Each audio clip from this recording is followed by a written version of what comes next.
Commissioner Hostler-Thompson has the floor.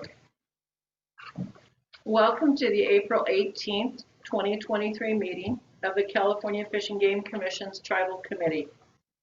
Callers have been placed on mute, and when it's time for members of the public to speak, they will receive instructions on how to indicate they would like to speak to an agenda item.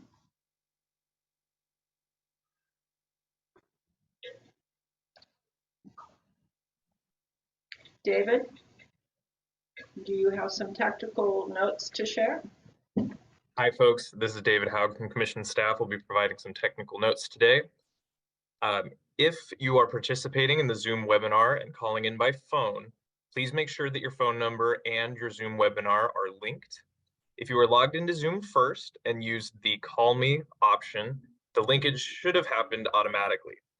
Please note that if you are joining by phone only and wish to speak to an agenda item, staff will identify you by the last 3 digits of your phone number. If you are having technical difficulties with the meeting, please contact our email address at fgc@fgc.ca.gov, the preferred method, or you can call 916-902-9286 for further assistance if needed. Also, please note that Zoom's chat feature is disabled.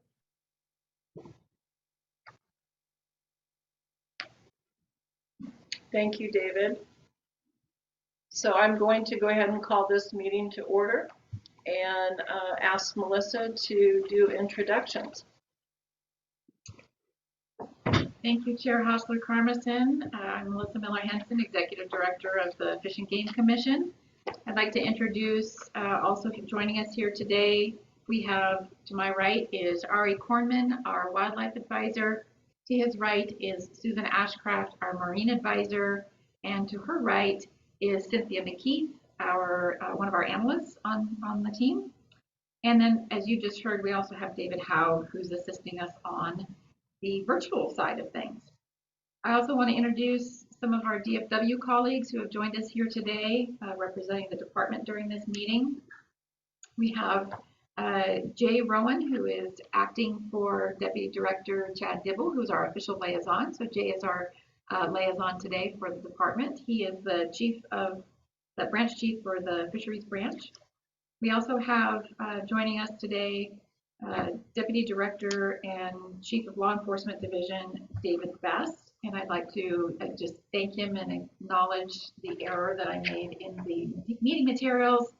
Chris Stutz is not the tribal liaison for LED at this time. Chief Best is, so thank you very much for being here today. We also have Scott Gardner, who's branch chief for the department's wildlife branch. I believe online we have Dr. Craig Schumann, who is the regional manager for the Marine region. And very exciting to have her first official travel committee meeting as the department's department-wide tribal liaison is Sarah Fonseca. Later today, we will also have from the Ocean Protection Council, Mike Escrow. He'll be giving us an update under the agency updates. Then just as an overview of today's meeting, the tribal committee is comprised of up to 2 commissioners who co-chair each meeting. Members are assigned annually by the commission. Currently, the tribal committee is chaired by Commissioner Jackie Hostler-Carmison. I'd also like to acknowledge that we do have visiting us here in today's meeting temporarily, President Eric Sklar, who's sitting behind me here. He'll be here for part of the meeting today, so thank you to him for that. Our goal today is informed decisions to guide future decision making, and we need your cooperation to ensure a lively and comprehensive dialogue. We are operating under the Bagley-Keene Open Meeting Act, but it's important to note that the committee chair cannot take independent action of the full commission. Instead, the chair makes recommendations to the full commission at regularly scheduled meetings. Of course, the next regularly scheduled meeting is tomorrow and Thursday here in Fresno. These proceedings are being recorded and will be posted to our website for reference and archival purposes. Items may be heard in any order pursuant to the determination of the committee chair. And note that requests for regulatory change must be directed to the full commission and submitted on a form, FTC-1. It's available on our website. You can also get it from staff, and that's the form that you use to submit recommendations or requests for the commission to make changes to existing regulations or to create new ones. At the committee's discretion, it may request that staff follow up on items of potential interest to the committee and possible recommendation to the commission. Committee meetings operate informally and provide an opportunity for everyone to provide input on agenda items. If you wish to contribute to an agenda item, please follow these guidelines. Raise your hand and wait to be recognized by the committee chair. If you're online, of course, use the Zoom feature for that. Provide your name, affiliation, if any, and the number of people you represent. Note that time is limited, so please keep your contributions precise to give others an opportunity to speak as well. And if several speakers have similar ideas or concerns, please think about appointing a group spokesperson or simply acknowledge, I agree with the previous speaker. If speaking during general public comment, the subject matter you present should not be related to any item on the current agenda. Public input on individual agenda items will be taken at the time the committee discusses each of those. And note that general public comment is scheduled for the end of the day today. And that's all I have. Awesome. Thank you, Melissa. So I'm going to go ahead and approve the agenda and the order of items. If anybody has any comment on that, I would love to hear it. If not, we'll move forward. Anyone with their hands raised?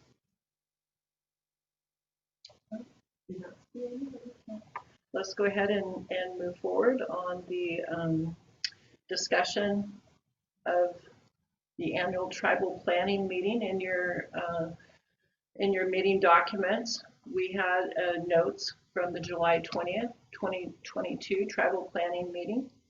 And the annual tribal planning meeting is held annually pursuant to the Commission's tribal consultation policy. And we are beginning initial discussions on the 2023 meeting planning. So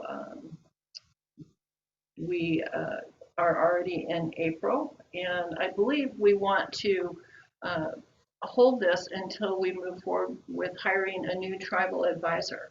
So, and Melissa, maybe you can share with us that process and what that looks like. Absolutely, yes. So we are in the process of, the state, of course, has its lengthy processes and paperwork that has to be completed and submitted in triplicate and double triplicate to 5 different people, sort of thing. So we're going through that right now to get approval to post the position on the state's job website and to begin actual recruitment. We should have that within the next couple of weeks. And then we'll post that online. We'll begin to send out announcements to folks sharing the job duty statement, etc. And the recruitment will be open for about 3 to 4 weeks. And then we have to go through the hiring process itself with interviews, etc. So it'll be a couple of months at least before we get to a place of potentially offering a position to someone, but it's in the works. And if things go exceptionally well and quickly, we might be able to say we're close by the June meeting. Okay. If not, definitely by the August meeting. That's good news. Yeah. So we would be looking at a potentially early fall for an annual tribal planning meeting. I would suggest no earlier than August for sure. Okay. Mm-hmm. Yeah. And for those who may not have seen it, we do have meeting materials posted to the website, and we included for this agenda item a copy not only of the Commission's consultation policy, but also the notes from the annual tribal planning meeting from last July. And so you can get a sense for the conversation that took place during that meeting. One of the things, obviously, we can begin to discuss and keep notes on for when that person begins is suggestions for the annual tribal planning meeting agenda for this coming year. I thought I might bring it up today for discussion regarding any tribal priorities or issues of concern. If anyone online would like to comment, please raise your hand.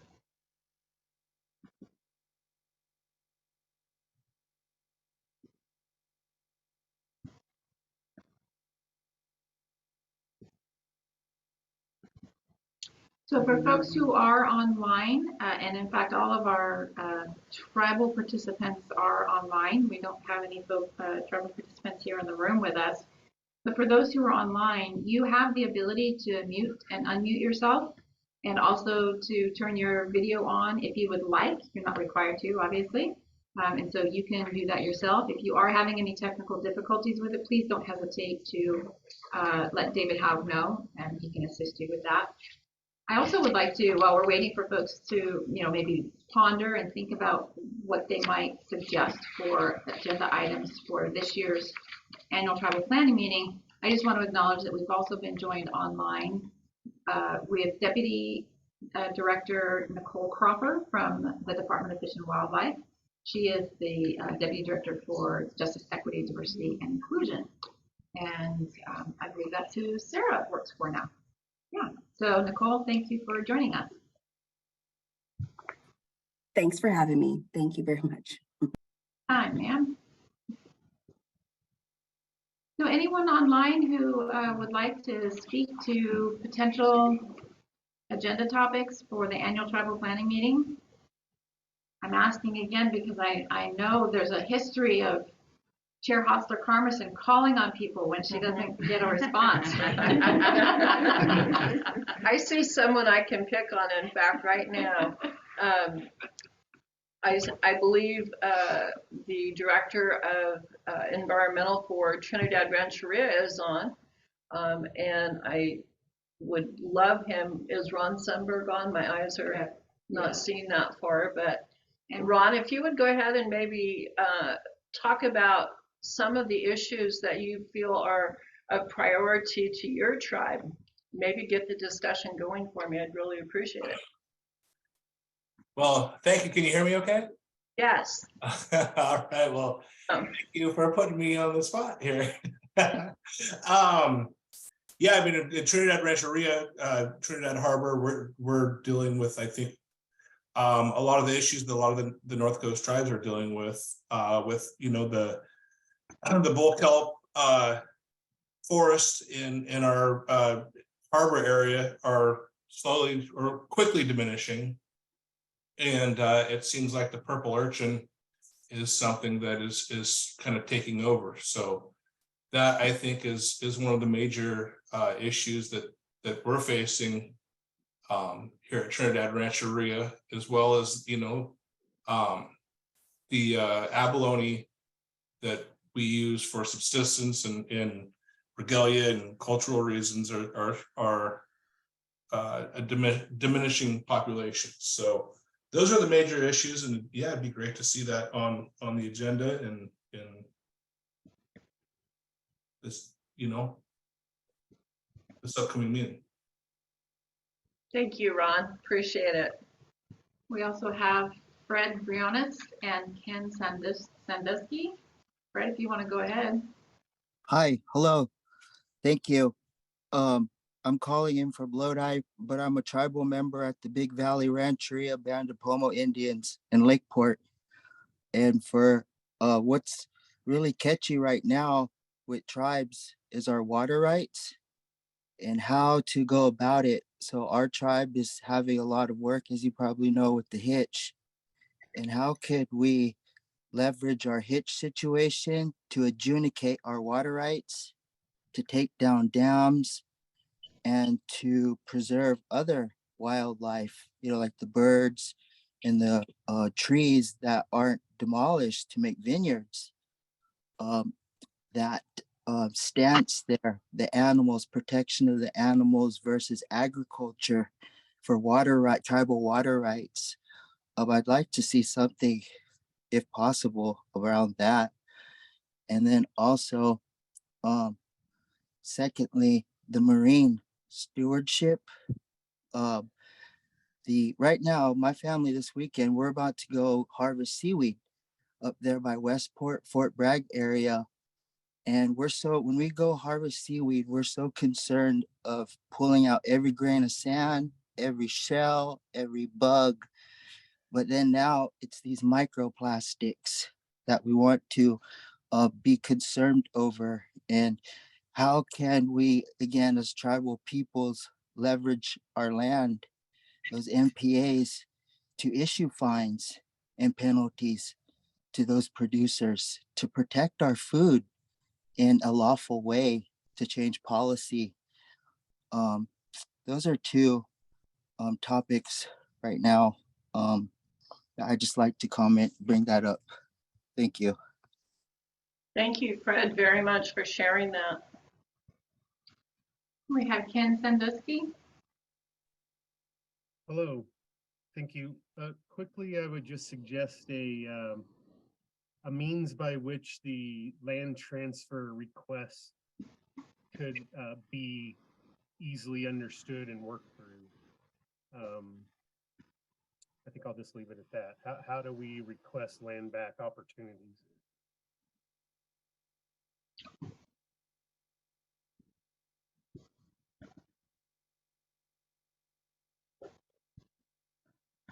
Ken, we can see if there's any guest speakers that we could bring in regarding that topic. I believe that is Governor Newsom's initiative, and I would have to defer to Melissa to see which department. I believe Natural Resources is working on that. I believe State Lands is working on that. There's various efforts. There's a number of boards, departments, and commissions within the Natural Resources Agency that are working on that subject. Obviously, there are other state agencies as well that have properties that could potentially, Caltrans is a big one, and know that they're actively, but I also know that the Department of Fish and Wildlife has a strong working relationship with Caltrans and has been talking about some of those things. So I think working through the Natural Resources Agency, the majority of those agencies are either actively engaged in that work or are partnering with other local and federal agencies that are doing that work. And so that would probably working with, we can work through Geneva to identify who on the agency staff. She's not on. She's not, but she will join. She's out of state today. But she's going to join us for the August meeting. And she'll have a couple of updates for us, and that's one that we could add to and ask her if there's to bring along anyone else from the agency that can contribute to that conversation. Sounds great. We'll see what we can do, Ken, to get that on as an informational item on the annual tribal planning meeting, as well as water rights. I know Department of Water Resources, Fred, and Anacita Augustinus, the tribal liaison there, would be most helpful. Great, thank you.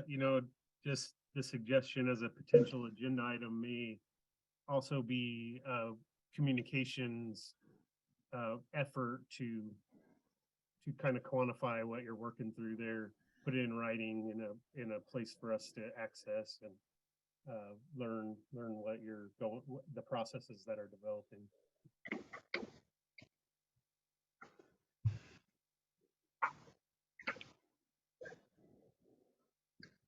Sounds good. Any other tribal priorities that you would like to bring up for the annual tribal planning meeting?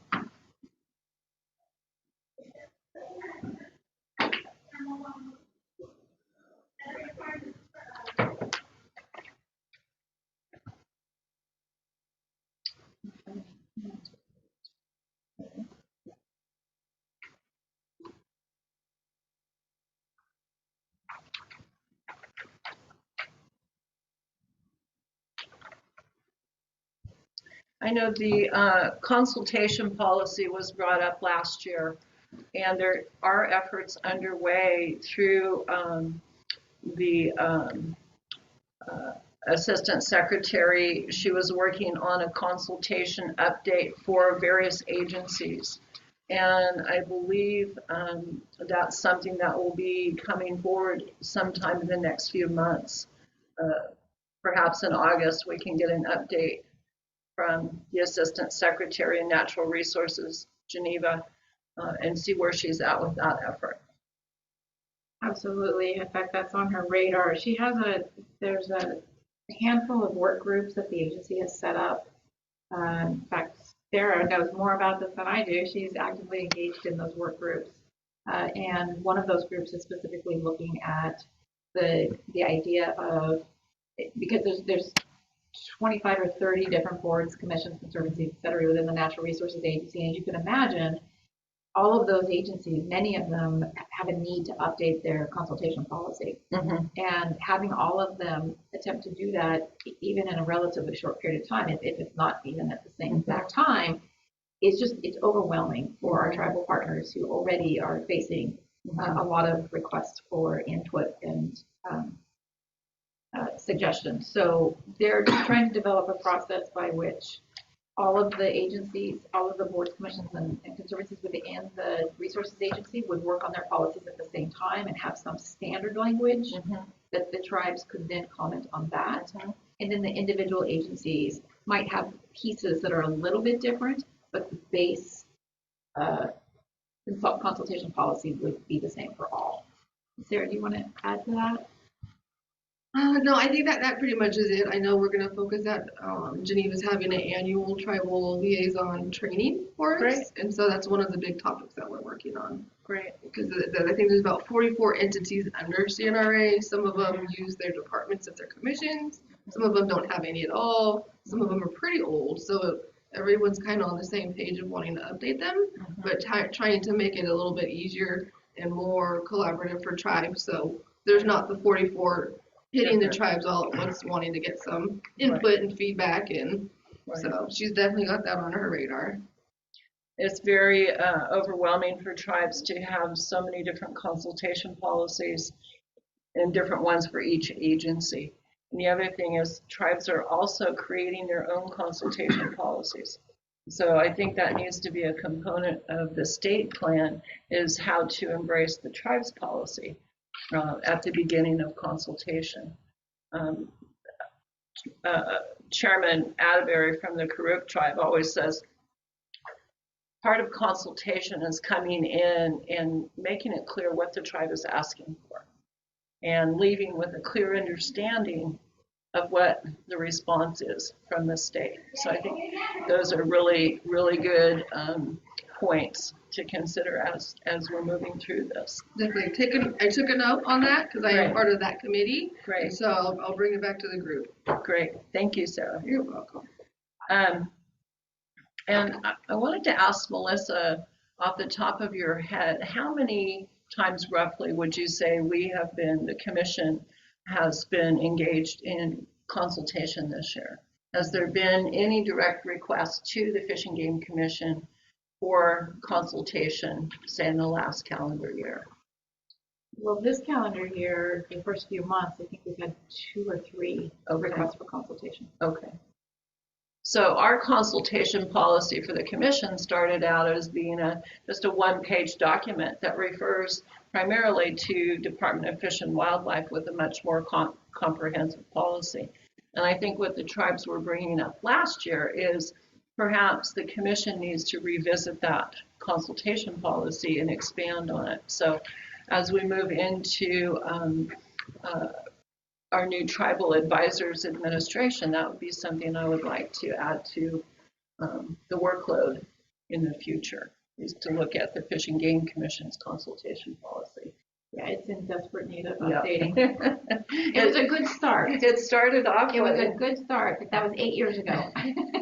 It was, and almost more now, you know. The other thing that had come up last year on the annual tribal planning meeting was training. There were some requests for training. And it's very difficult to understand the process of how things move forward on the calendar. And I know we've offered that previously, but I think it's really good to continue to offer some training. Melissa, do you recall what the other trainings were that they were looking at monitoring and research and just looking at how tribes can participate maybe in gathering data together with the department on various like kelp and purple urchin and some of those topics. Yeah, and I don't know if Chief Bess, if you've had a chance in your transition with Assistant Chief Stutes, to talk about the training conversation that we held last year. He was a big part of that conversation, and so he had some very specific ideas of places where the department might be able to engage in the training and assist the tribes. I haven't. I'll check in with Chris. But it's probably good, as you say, to have that conversation again. Yes. At the annual tribal planning meeting and identify, where tribes see an opportunity or a need that perhaps the commission and or the department might be able to assist.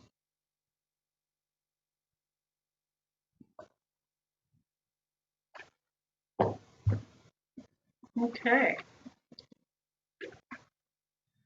Last call for any items for the tribal planning meeting in the future.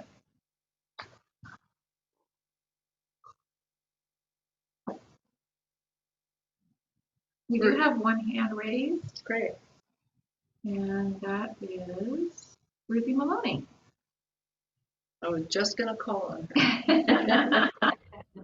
Ayakwi, Nakno Ruthie Maloney. I'm Yurok Navajo. I am the founder of the North Coast Native Protectors and Tribal Marine Collaborative. So I really appreciated those comments that you guys were just talking about as far as how the Fish and Game can assist tribal people and tribal governments with different types of research and assistance on the coastal, say the intertidal zones. I just wanted to say, we just came from the Great Tribal Water Summit as well. That was in Sacramento this week. So we did see Anacita, and I gotta say, it was just phenomenal. It was the most, I think they had about over 300 people that registered, and there was a lot of people, a lot of state agency people, but it was just a really good turnout. And it was just a blessing and very, very necessary to have, I think, to hear those tribal voices. And then also we attended the OPC and Fish and Game Commission's marine meeting on Monday. Yes. And so we really had the Tribal Marine Collaborative, we want to tell you more about that too, but I just wanted to say that we really appreciate the opportunity to have more working relationships with the fish and with your organization, and also just to make sure that tribes are available and have the opportunity to, because there's been some issues where there's been a letter that was circulated that halted some work that we were going to be doing with UC Fullerton. So I just want to make sure that the committee, the tribal committee, and that the Fish and Game Commission is aware of some of those issues, and we can talk about that later when we get to the Marine Department as well. So thank you. Thank you, Ruthie. And it would also be really helpful. We're at a little bit of a loss. We're not familiar with the meeting that you're referring to yesterday. It was with the Marine Research intertidal studies along the coast. They work with all the universities. Oh, okay. Thank you. That's helpful. Oh, it's funny because OPC and the Fish and Game Commission held it at the Natural Resources Building. It was on the 17th. Yes, yesterday. I don't have my documents in front of me, but yes. It was the Department of Fish and Wildlife's Marine Region. It was the, Jamie, can you help me with the, Was it the Tribal Marine Stewards Network? no, they presented there. It was the Multi-Agency Rocky Intertidal Network annual meeting. Perfect. Thank you. There it is. Too many names. Ruthie, thank you. And this agenda item is the annual tribal planning meeting. This is a really good place for tribes to plug in, to attend, even if they are not aware or have not participated in anything marine-wise previously. If they have concerns, marine issues, this is a great place for them to come and learn. So I know you reach a lot of different tribes and tribal people, so make sure if you would get them coming to the tribal committee and being part of this tribal planning that's going on here. And if I could, I just want to echo Ruthie's comment about the water summit that was held at the New Resources Building last week. The positive energy and excitement was palpable just walking through that area. When I first came into the building, the meeting had already started and people were out on a break and chatting, and it was great to see. And there was just a lot of really positive conversations taking place. Awesome. Thank you for sharing that, Ruthie.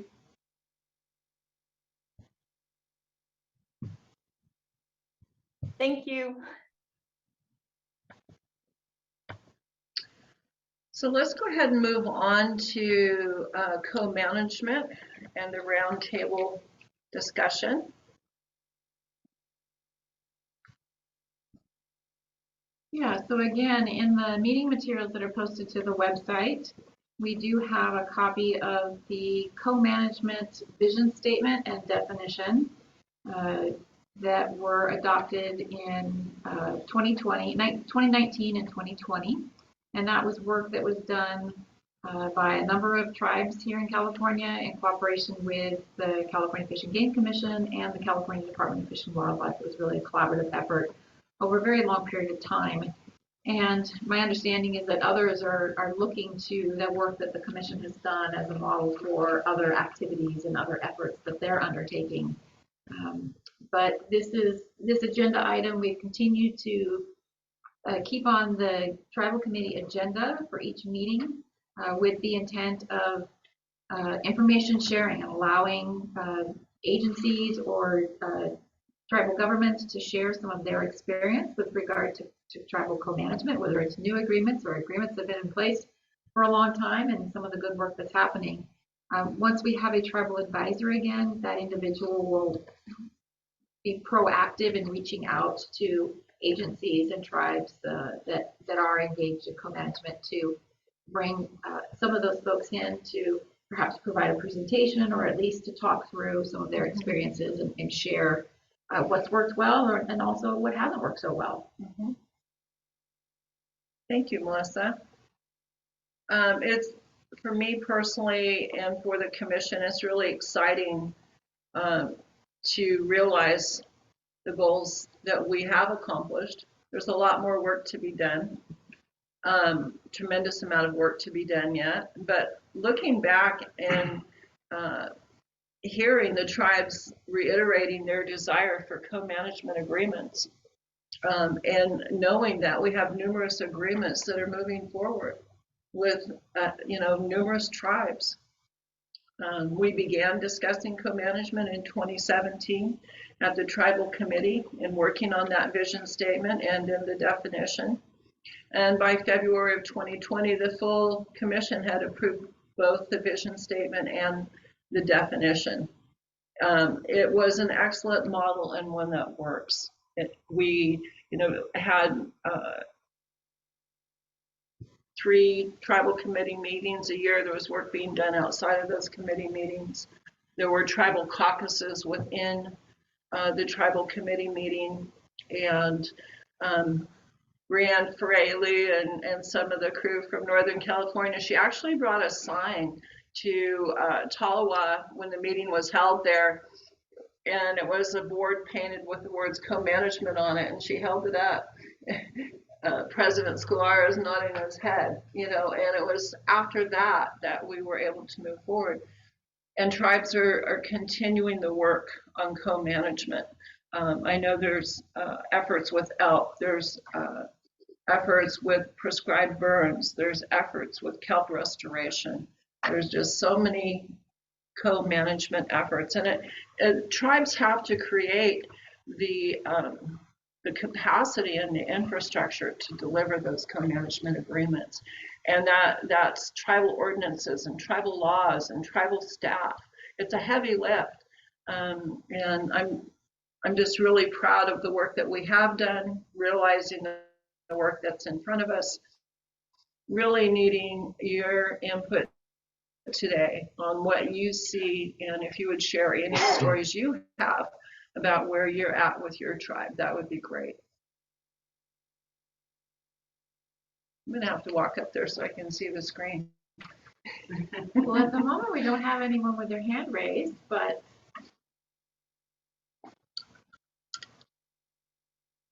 We have a quiet group today.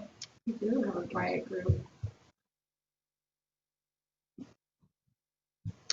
Possibly, Fred, can you talk to us about the Clear Lake Hitch and where we're at and how that effort is going? And I know your tribe and various other tribes have worked really hard on this effort. Would you share that with us, please? Yes, sure. Thank you for calling on me, Chairwoman. Um, the hitch, it's ongoing. We could definitely see that there's a lot of water this year, and the hitch are returning. They are letting water out of the lake to YOLO for farming. So we know that those creeks now are getting smaller, and we like to see them high until August. However, we have no control over those water rights. So they're our hitch are continuously threatened.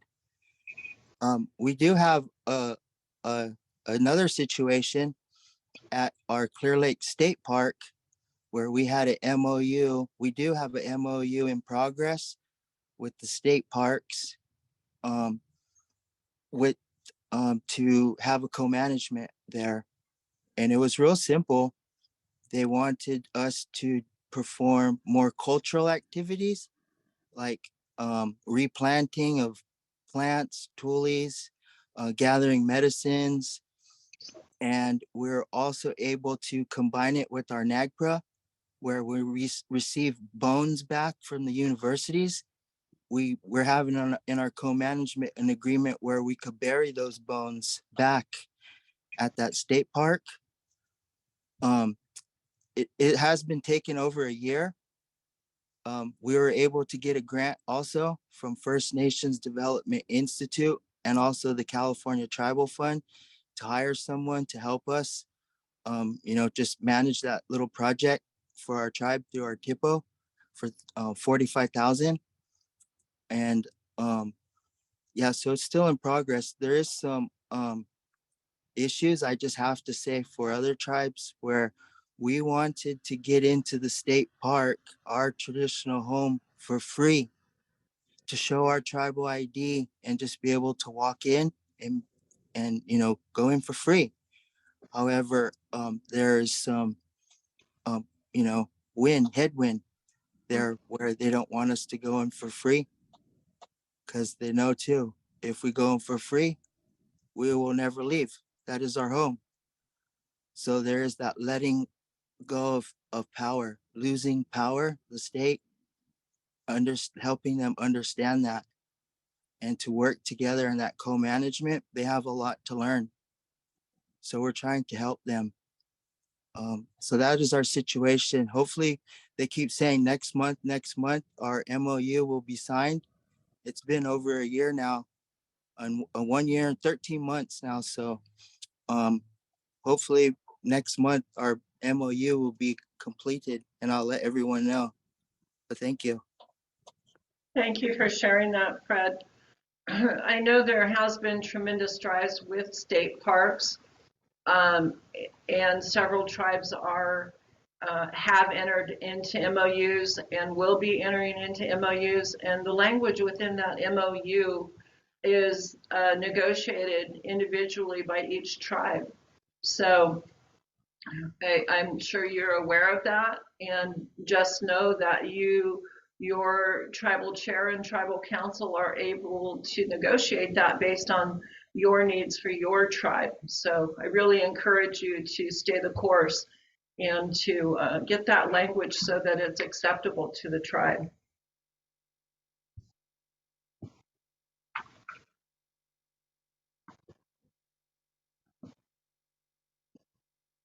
Anyone else on co-management agreements or opportunities or any experiences that you'd like to share? Councilor Carmson, I'd like to speak to Fred's comment about the hitch. It was the tribes who brought the emergency with the Clear Lake hitch to our attention. Right. And even though the commission is not a place where we don't do the kind of programs that can solve this, it started a ball rolling. And as Fred said, we're lucky this year we have a lot of extra water, but it was the tribes who brought it to the commission, and we asked the department to work on this. And the state has really jumped to on it, but in an amazingly short time, because it's not easy for the bureaucracy to do that, and put out a whole bunch of programs and real money to try to address the problem. Got a little break this year, but those programs and those explorations of solutions are in place. And I would implore the tribes not to let up. That we all need to keep pushing as the years go on, and we see whether some of these solutions work. Right. Because I think we're all committed to it, but it's a great partnership that was started by the tribes. Thank you for sharing that, President Sklar. It's a good point. And that emergency summit that was held brought all those agencies together. And I'm with you there. I'm really hoping that momentum continues, but it's going to take the tribes driving it. Chair, if I may? Yes. Jay Rowan, Chief Fisheries Branch Acting Deputy Director. I fully agree with what you just said. This was an incredible success, and it continues to be. I have some updates for both tomorrow and a little bit today, specifically on Clear Lake Hitch, but the interaction, the coordination between the state, the county, the tribes, landowners now are getting into the act. It's been incredible, and I think can be a model for what this kind of coordination and action looks like for the rest of the state. It's a lot of work on everybody's part, but we're seeing a lot of real on the ground success, and I think it's going to be a kind of a model for the rest of the state for kind of that coordination and co-management. Can you share a little bit more now or later? Yeah, absolutely. I have a whole update ready to go for both today and tomorrow. So whenever you'd like to hear it, I can do that. Okay, great. Yeah. Thank you. Hi, this is Fred again from Big Valley. I want to say again, thank you for your collaboration for the state agencies. And I want to give you a futuristic view of how the tribes view the situation.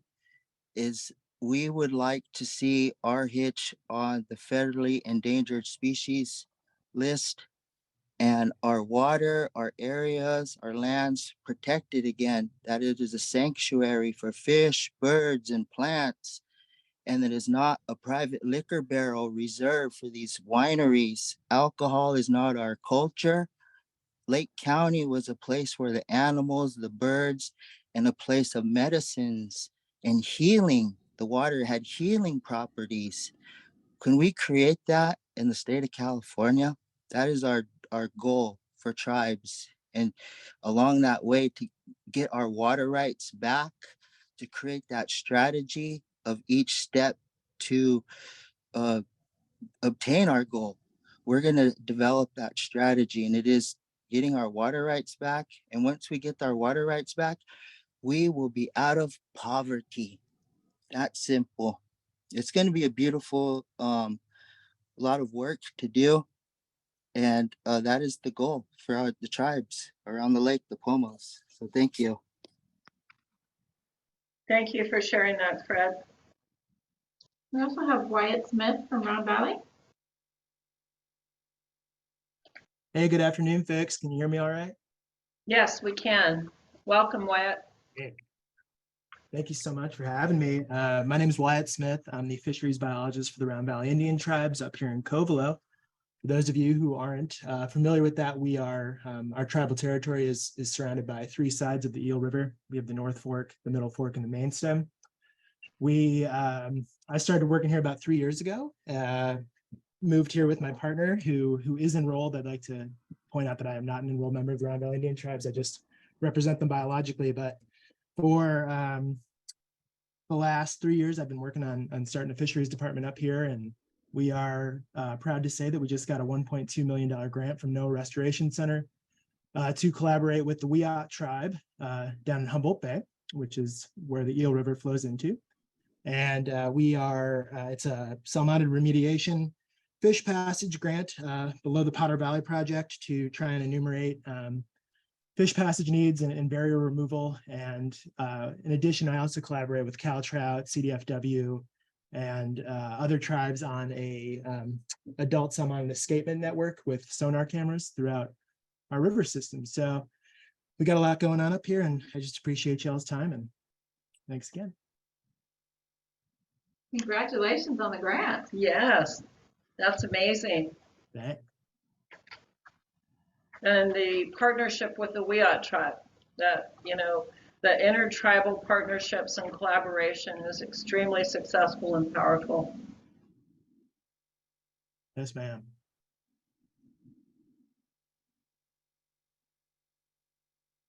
I think we have Mary Kate Lowry. Hi, my name is Mary Kate Lowry. Manishnabe and Wyandotte. I grew up here in Trinidad. I've also been a part of the movement to try to protect our rivers, and I'm glad that the Eel River was brought up. And there's been a movement for like 20 years to try to protect the salmon in our rivers, and it's been unsuccessful. Like, our rivers are bleeding out. We might be overflowing. We might have flooding right now, but you know what? We're bleeding out. We had a juvenile fish kill a couple years ago. The Fish and Game has a responsibility to do something in an emergency situation. And this has been 20 years. There were just a meeting with the California Water Board, and there was multiple scientists that have been involved for such a long time. There's tribal peoples asking for tribal consultation, and now there's, boom, we've got voluntary agreements that are going around the procedures that have been established for tribal consultation. There's an emergency. There is an emergency that is not being handled. Tribes and community are doing work, right? I think the Yurok tribe is suing the feds. But the bleeding of the rivers, bleeding them dry by diverting water down to the Central Valley for big agriculture, this is killing the fish. This is killing the fish. Like, whoa, wait a second. Like, what are we doing here? What are we doing here? What is this organization going to do? What is the power this group has right now to do something so the salmon don't go extinct? Salmon that are core to the spirituality and to the people of so many of different tribes in California, and fishermen, non-native people. That is my question. What's going to happen? What needs to be done? What can we do right now today at this group? Thank you, Mary Kate. I'm not sure if you're aware, but on our agenda for Fish and Game Commission, I believe it's on, is it tomorrow or is it on Thursday? We will be voting on being consistent with the PFMC on no salmon season. You want to help me out here, Melissa? Yeah, so it is on the agenda. We have, in the case of ocean salmon, the commission auto-conforms with NOAA and PFMC, unless the commission wants to do something, I believe, more restrictive, then we would have to go through a regular rulemaking. But in most cases on ocean salmon, the commission will auto-conform. In the case of inland fisheries, the commission takes separate action. It's not an auto-conformance because the feds do not identify specific bag and possession limits, etc. Instead, the California Department of Fish and Wildlife provides the commission with a recommendation based on goals and objectives that have been set at the federal level for those inland waterways. In California, that's the Klamath River Basin and the Central Valley rivers, Feather, Sacramento, American, etc. And so the commission will, at this meeting, be, and Jay is obviously well aware, and Craig Schumann online of these actions. The department is making recommendations to the commission in these cases to close those fisheries to fishing for this season. Okay, but my point is about the water. We can close all the fisheries we want, but if we're not ensuring that the water is there, then what is it for? We got to go deeper. We can't put a Band-Aid on it. We have to look at where the water is going, why these rivers are dying. The Eel River has been just named most endangered river, in this area. But you know what? We are on the cusp of extinction. It is. So let's take it one step further. What are we going to do to protect the water that we need to protect the fish? The water, what are we going to do?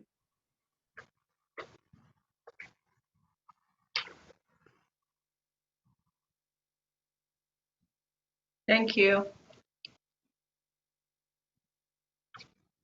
I think, sure, it's worth mentioning that, one big thing is being done, it's been worked on for decades now, is the removal of the dams in the Klamath Basin. Yes. That's the first place we're doing something on that scale. Right. And the tribes have worked closely in that process with the federal government and the state. And hopefully it'll be a model for what we start to look at in other basins. But Mary Kate's right, we're on the verge of a very dangerous situation. Again, hopefully this year, only in 3 years, we have greater numbers, but that's again just a temporary cycle. And unless we restore more water flow and more cold water flow in the critical times, Mary Kate's right, we're in a critical situation. So I think the tribes have to keep pushing, and we all have to keep pushing for greater restoration of flows. I know on the Trinity River, the Trinity River Restoration Project is working to restore habitat, and there's a lot of controversy right now because the flows are so high on the Trinity, and folks that live there are very upset because their properties are getting flooded.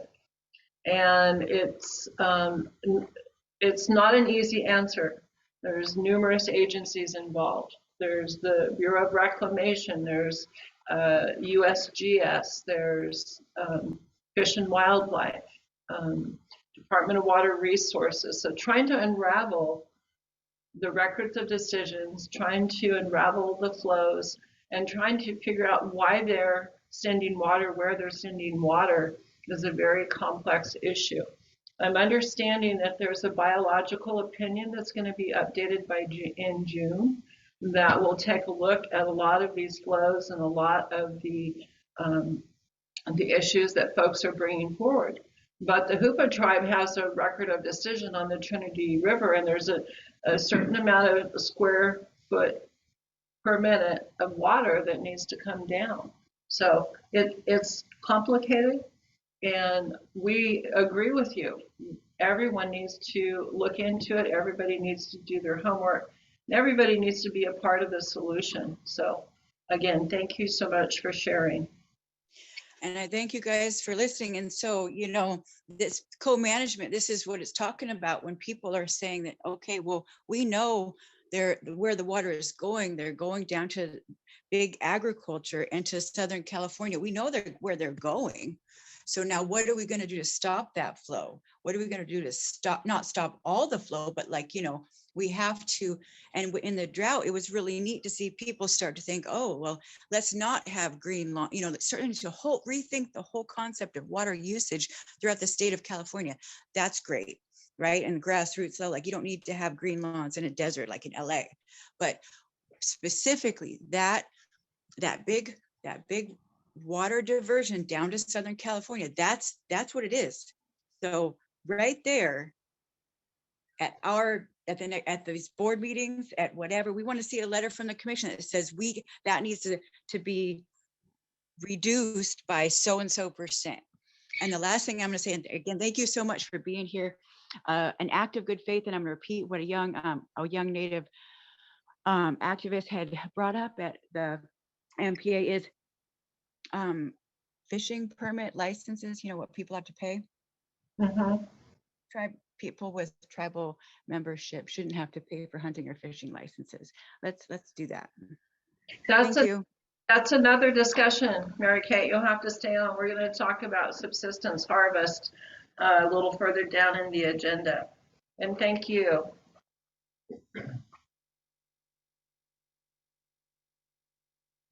Anyone else on co-management?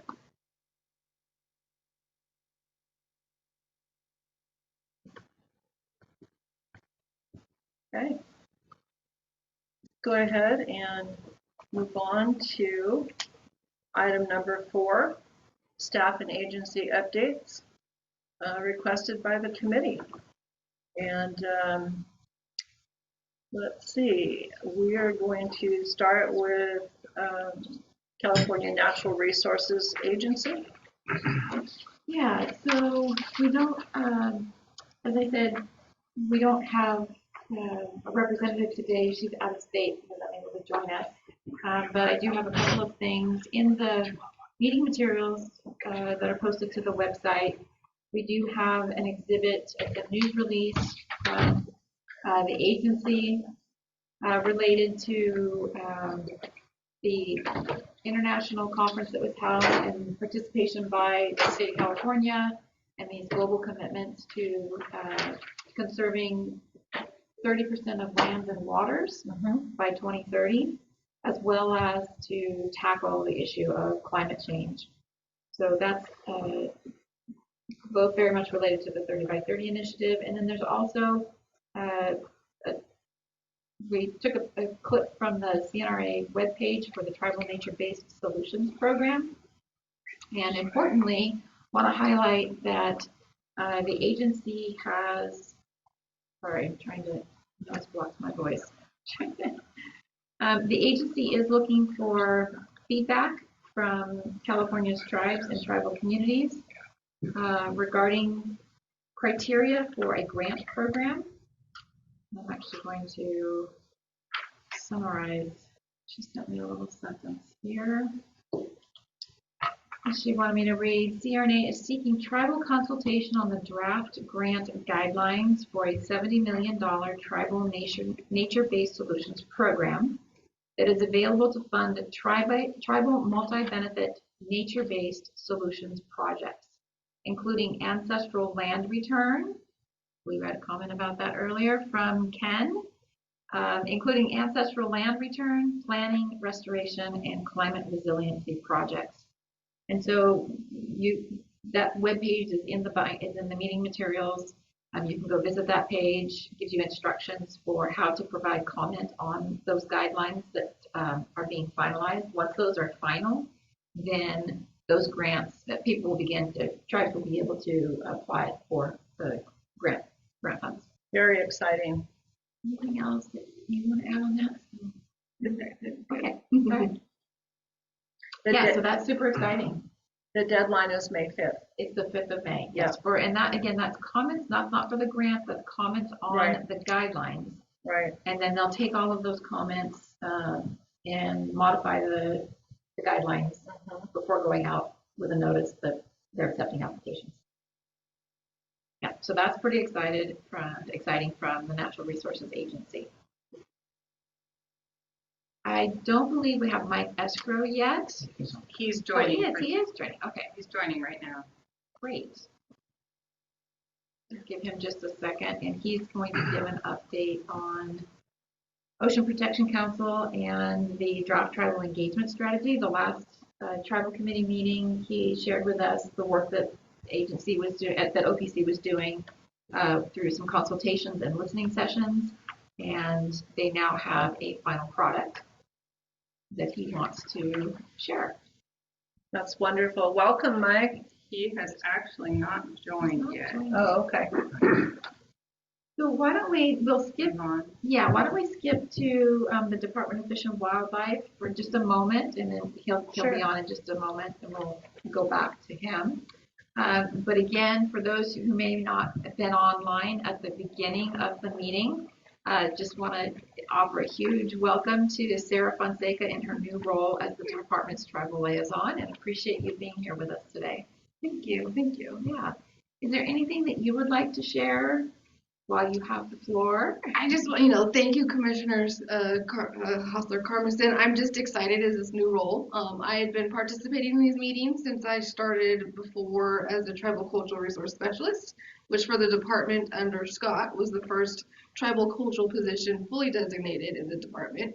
And so, now I am representing as the department tribal liaison, and so I'm really excited about how that role can help build our tribal affairs program, nice. Create a more consistent a message across statewide to help our staff and start building some guidance so we can better engage with tribes and just support everyone in the department and the commission. So I'm excited to do that. This is the start of week 3, so it's pretty new. I haven't been able to do too much in those 3 weeks, but I've got my goals. I've got my goals in mind. So thank you.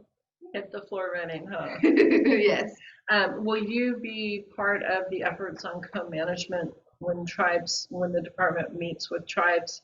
Will you be part of those discussions? Yeah. As the department tribal liaison, I think those requests will come to me, and then I will coordinate with staff. Right. Because I definitely want to work with the folks that are in the field and the regions, and we're fortunate we now have regional liaisons for all of our regions.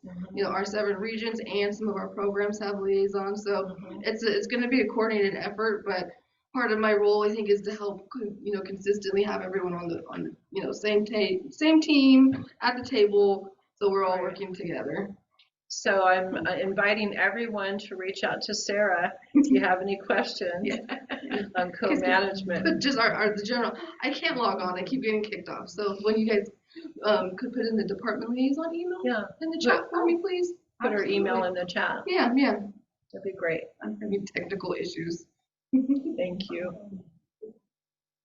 And I also just want to acknowledge 2 things. One, the fact that the department now does have tribal liaisons in each of the regions and in many of the programs, which is huge, because those positions didn't exist just a few years ago.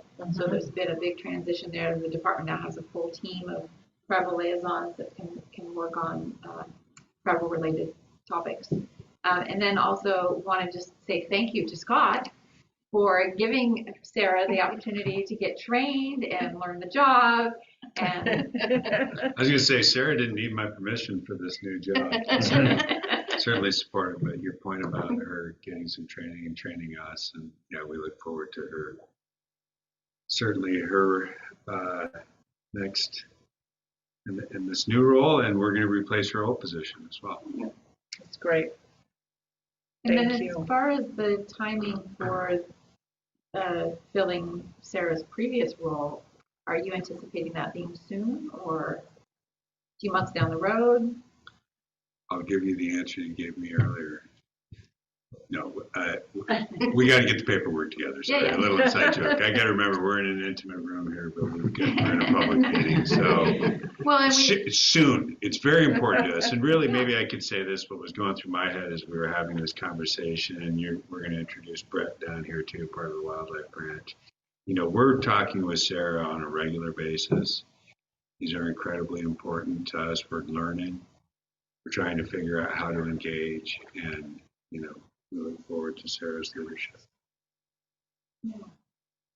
And that position, I guess your question is really important to get filled soon, because we have a number of items that we want to engage on that we're going to talk about more. Yeah. So for those who are listening online or watching, 2 positions, both the department's, Sarah's former position, as well as the commission's tribal liaison and advisor, both will be posted soon. If folks are aware of any potential candidates, please keep an eye out for those. All right. I know we are waiting for Mike, and he's not quite on yet, so can we move on to the Law Enforcement Division report? Happy to.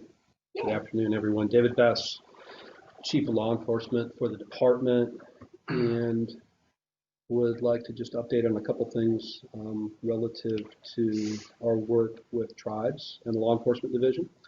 So on March 15th,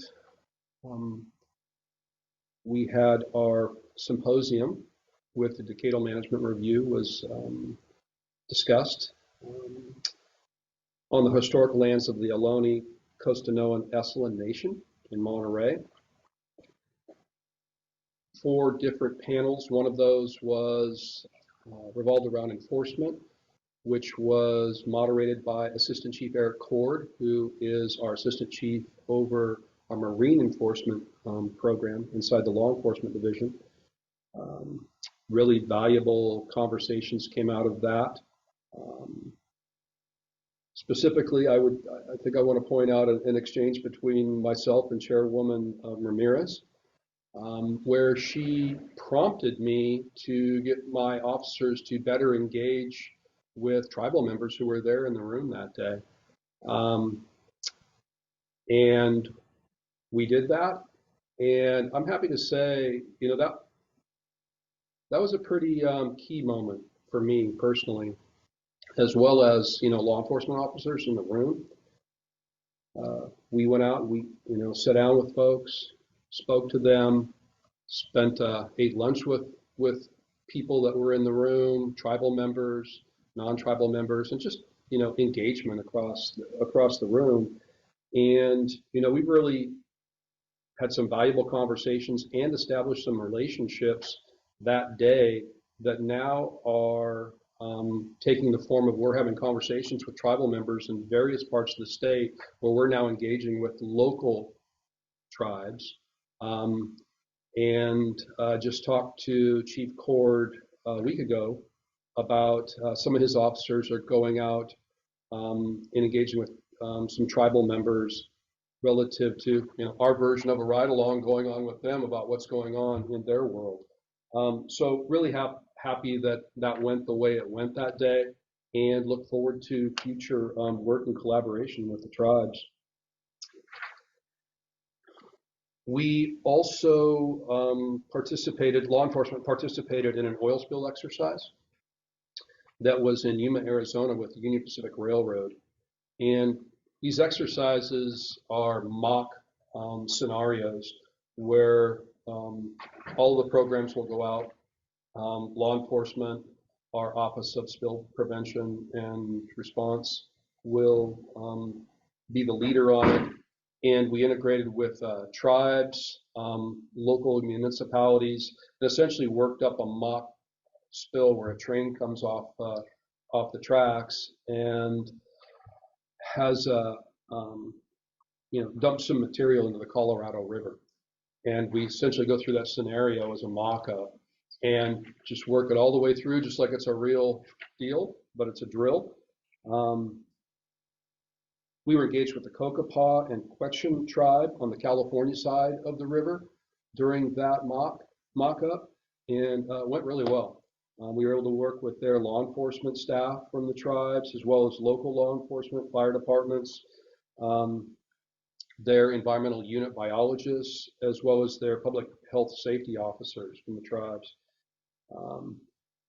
Which tribes were those? I'm sorry. Yeah, sure. It's the Cocopah and the Quechan.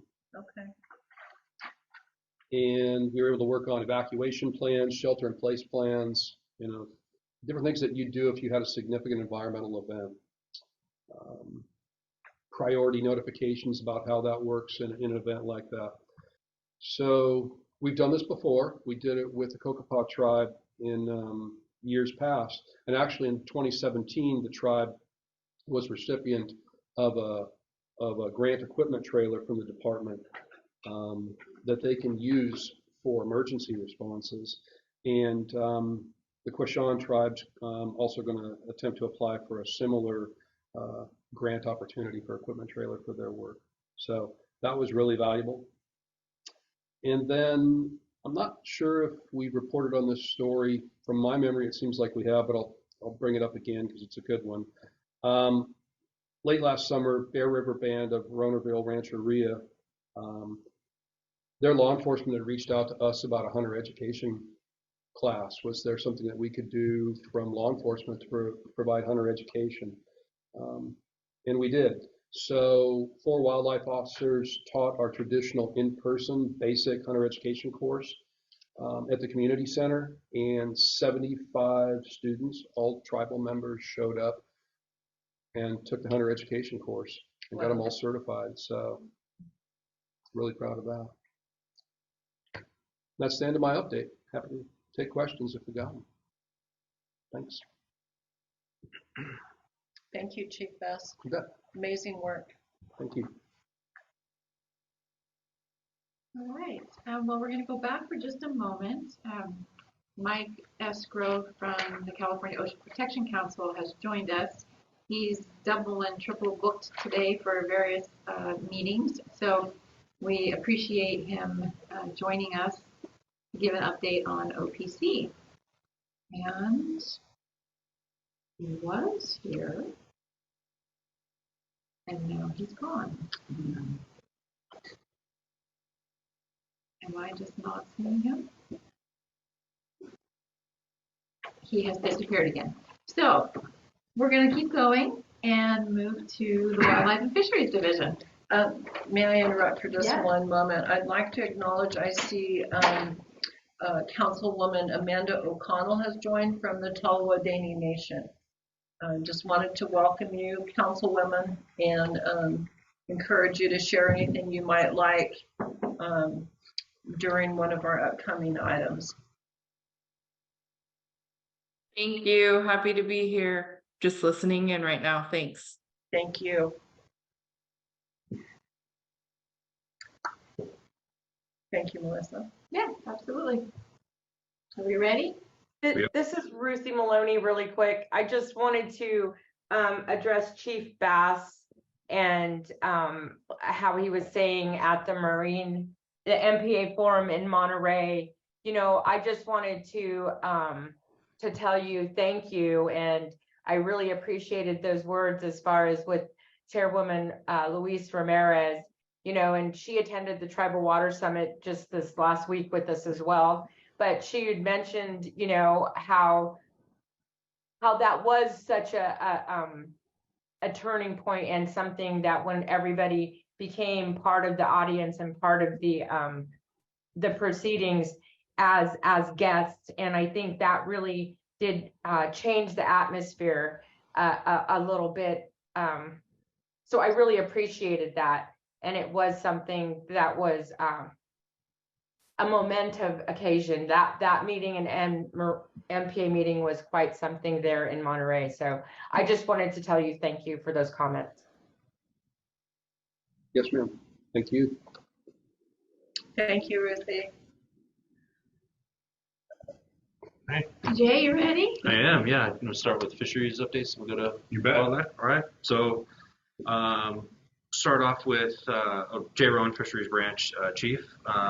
So start off in February, the department hosted a virtual listening session to collect tribal input on the Southern California Steelhead Endangered Species Act status review.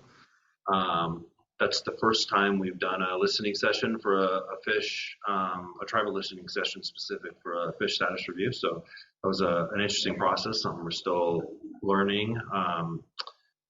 But I thought it went well. We didn't have a lot of attendance, but I think we got some good input. We're still working on the process of how to incorporate those comments and input into the document. We're shooting to have a draft ready for internal review in June, and then stick with the timeline to have that for the commission.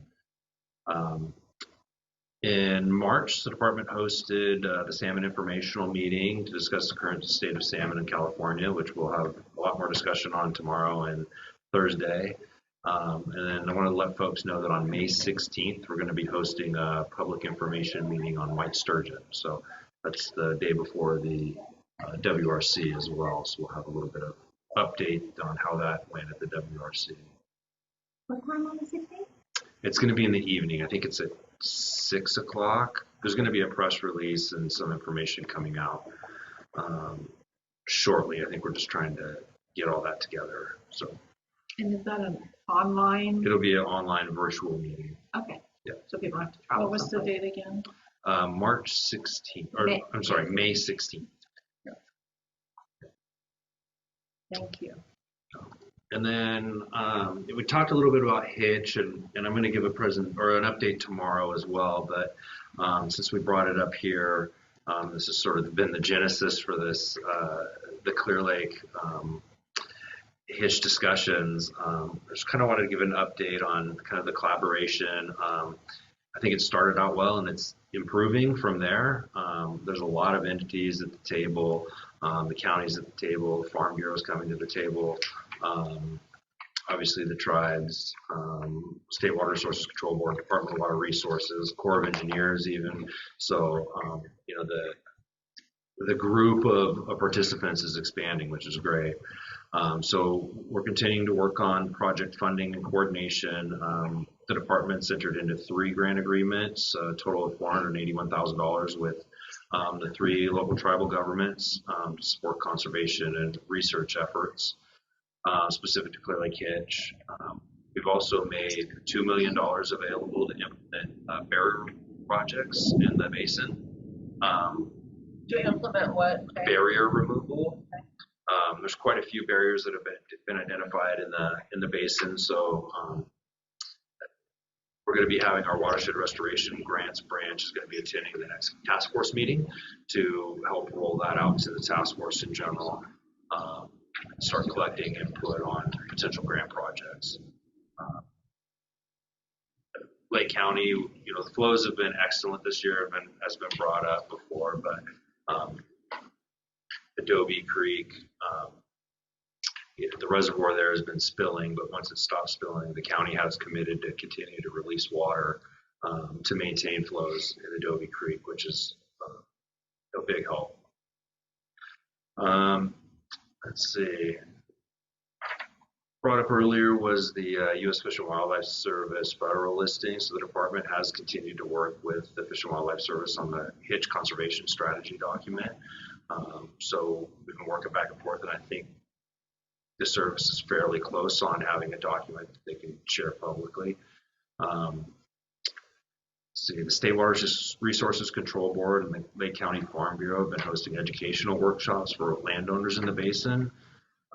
Cal EPA facilitated a meeting between local, state, federal agencies and the tribal governments to move forward on a restoration project on Middle Creek, which is one that's been kind of languishing for a while. So it's good to see that get some traction. And that's one where Corps of Engineers has been brought in, some levee work that needs to be done. So they're brought into the mix on that.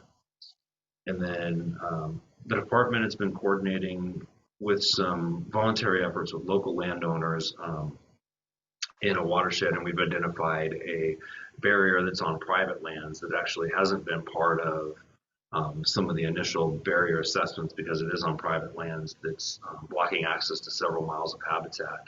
And this landowner has been working very well with us and voluntarily is going to allow the department to come in and remove this relatively small barrier. So we expect that to be done this summer. That's really exciting. Yeah, it's an exciting one, and it's going to allow, you know, an extra couple miles of habitat, basically unlimited to the rest of the basin. Are the tribes aware of that yet?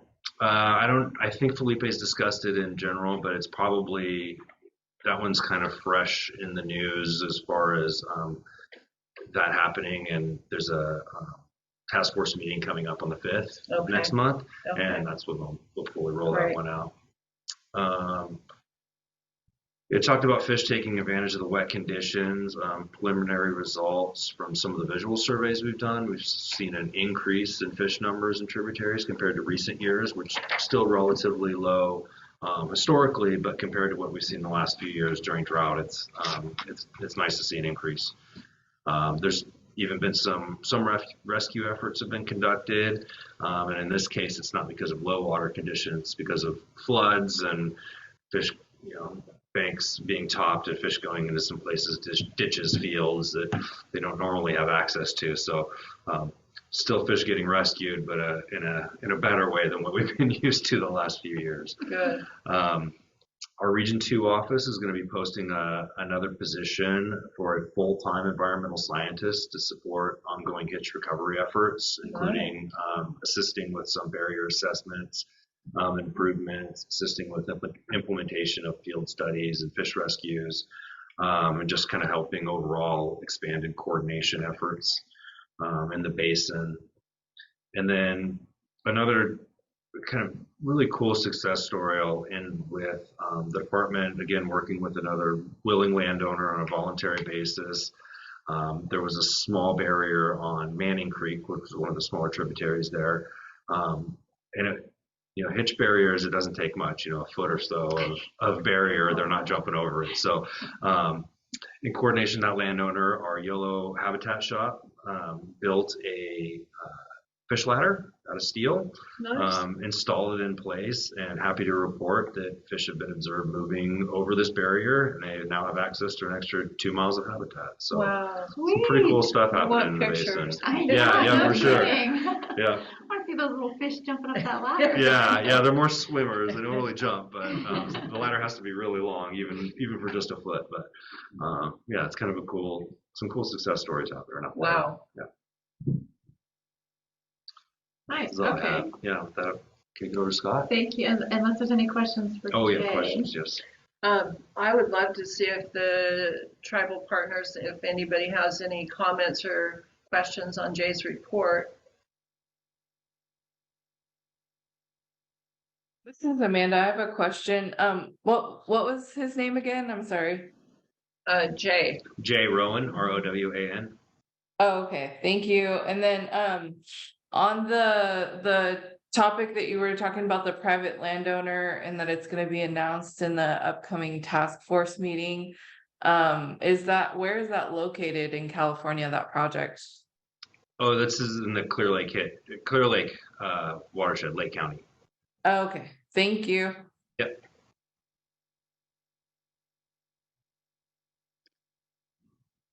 Excellent work. Thank you so much. Well, if you don't mind then, thank you, Jay, very much. Before we go to Scott, if Scott doesn't mind, could we squeeze Mike Esbro in?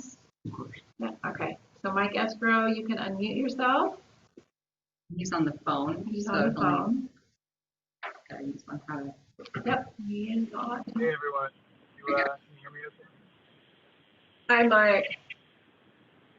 Hey guys, commissioners and tribal partners. Yeah, it's great to be here. Thanks so much for squeezing me in for a quick update from OPC. I'll keep things brief because unfortunately I have to opt right at 3 for another meeting. But I believe the last time I presented to this committee, OPC was in the process of developing our tribal engagement strategy. I'm really, really excited to say that in January, that strategy was adopted by our council. So the tribal engagement strategy was informed by 2 rounds of consultation and listening sessions, an early round of consultation to get, a broad landscape idea of what tribes' priorities were for the coast and ocean and how OPC could support those priorities.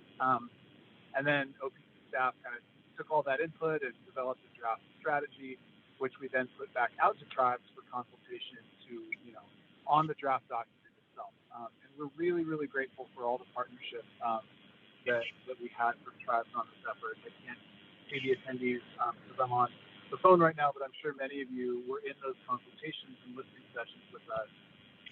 And I feel like we have a document that is really, truly collaboratively developed between OPC and tribes that represents a lot of really cool opportunities for partnership. So the strategy contains some guiding principles that OPC will live by in terms of its tribal engagement, contains best practices for how we want to communicate and engage with tribes, primarily obviously through consultation, but also through methods to supplement consultation when that's appropriate. And then a whole section on specific opportunities for action, for partnership, again, based on tribal priorities. So, big things like providing OPC funding to tribes, to support things like land return, to support tribal capacity. We just in October provided an additional $3.6 million to expand and scale up the tribal marine sewage network, which we're incredibly excited about. So more work like that, more work like the Weot Tribe Land Return Project, which is funded through Proposition 1 grant funds through OTC. We also really want to explore ways to support tribal access to the coast to enhance co-management. And as we move forward with that work, we really, would welcome partnership with the tribal community because we can't get that work done without interagency coordination. So I will send maybe to commission staff a link to the tribal engagement strategy. It's on our website, but maybe staff could circulate that link so that folks can take a look if you're interested. And yeah, please do not hesitate to get in touch with me if you have some questions or ideas for a project, ideas for partnerships. We're very open. And the strategy is really just a document until we sit down and start implementing. We've made some good progress, and we've got some top priorities for this year, but we have a lot of work to do. So I think I'll leave it there. I've got a couple minutes if Commissioner, you have questions, or if members of the audience have questions. Otherwise, I'll maybe look forward to following up offline. And Mike, just to let you know, we did include the full strategy in the meeting materials that are posted to the commission website.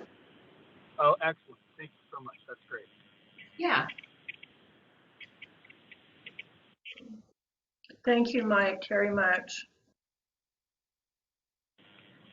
Thank you very much. Thank you for all your work with tribes.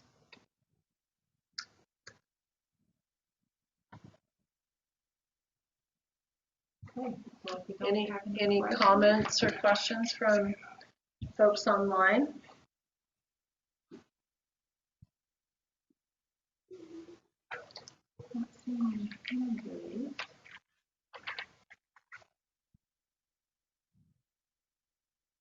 Okay, shall we move back to Scott with the department? You bet. Thank you. Mm-hmm. Everybody, Scott Gardner, Wildlife Branch Chief for the Department of Fish and Wildlife. So as we mentioned earlier, we're going to be seeking advertising for a new cultural resource specialist, replacing Sarah here. I would expect that in the next month. Certainly an important position. So looking for somebody who could fill that role from a position of knowledge. So please spread the word on that. Got a few items to update you on, but most notably today and tomorrow we're going to talk about our efforts to revise our black bear management plan. And I think many of you remember a year ago at the April Commission meeting, Director Bonham committed that the department would complete a plan in a year, and we have made significant progress in that area, and particularly with respect to tribal engagement. We're seeking that. I've got Dr. Brett Furness here with me today, who has also taken on a new position as our big game unit supervisor. We're really happy for that. And he has a very full plate. And, yeah. You didn't hide any of that from him before he said yes, right? He knew it. He walked right into it, actually. He wanted to do it. So we're really appreciative of that. And, you know, Brett has had some good conversations with tribes. We want to have more.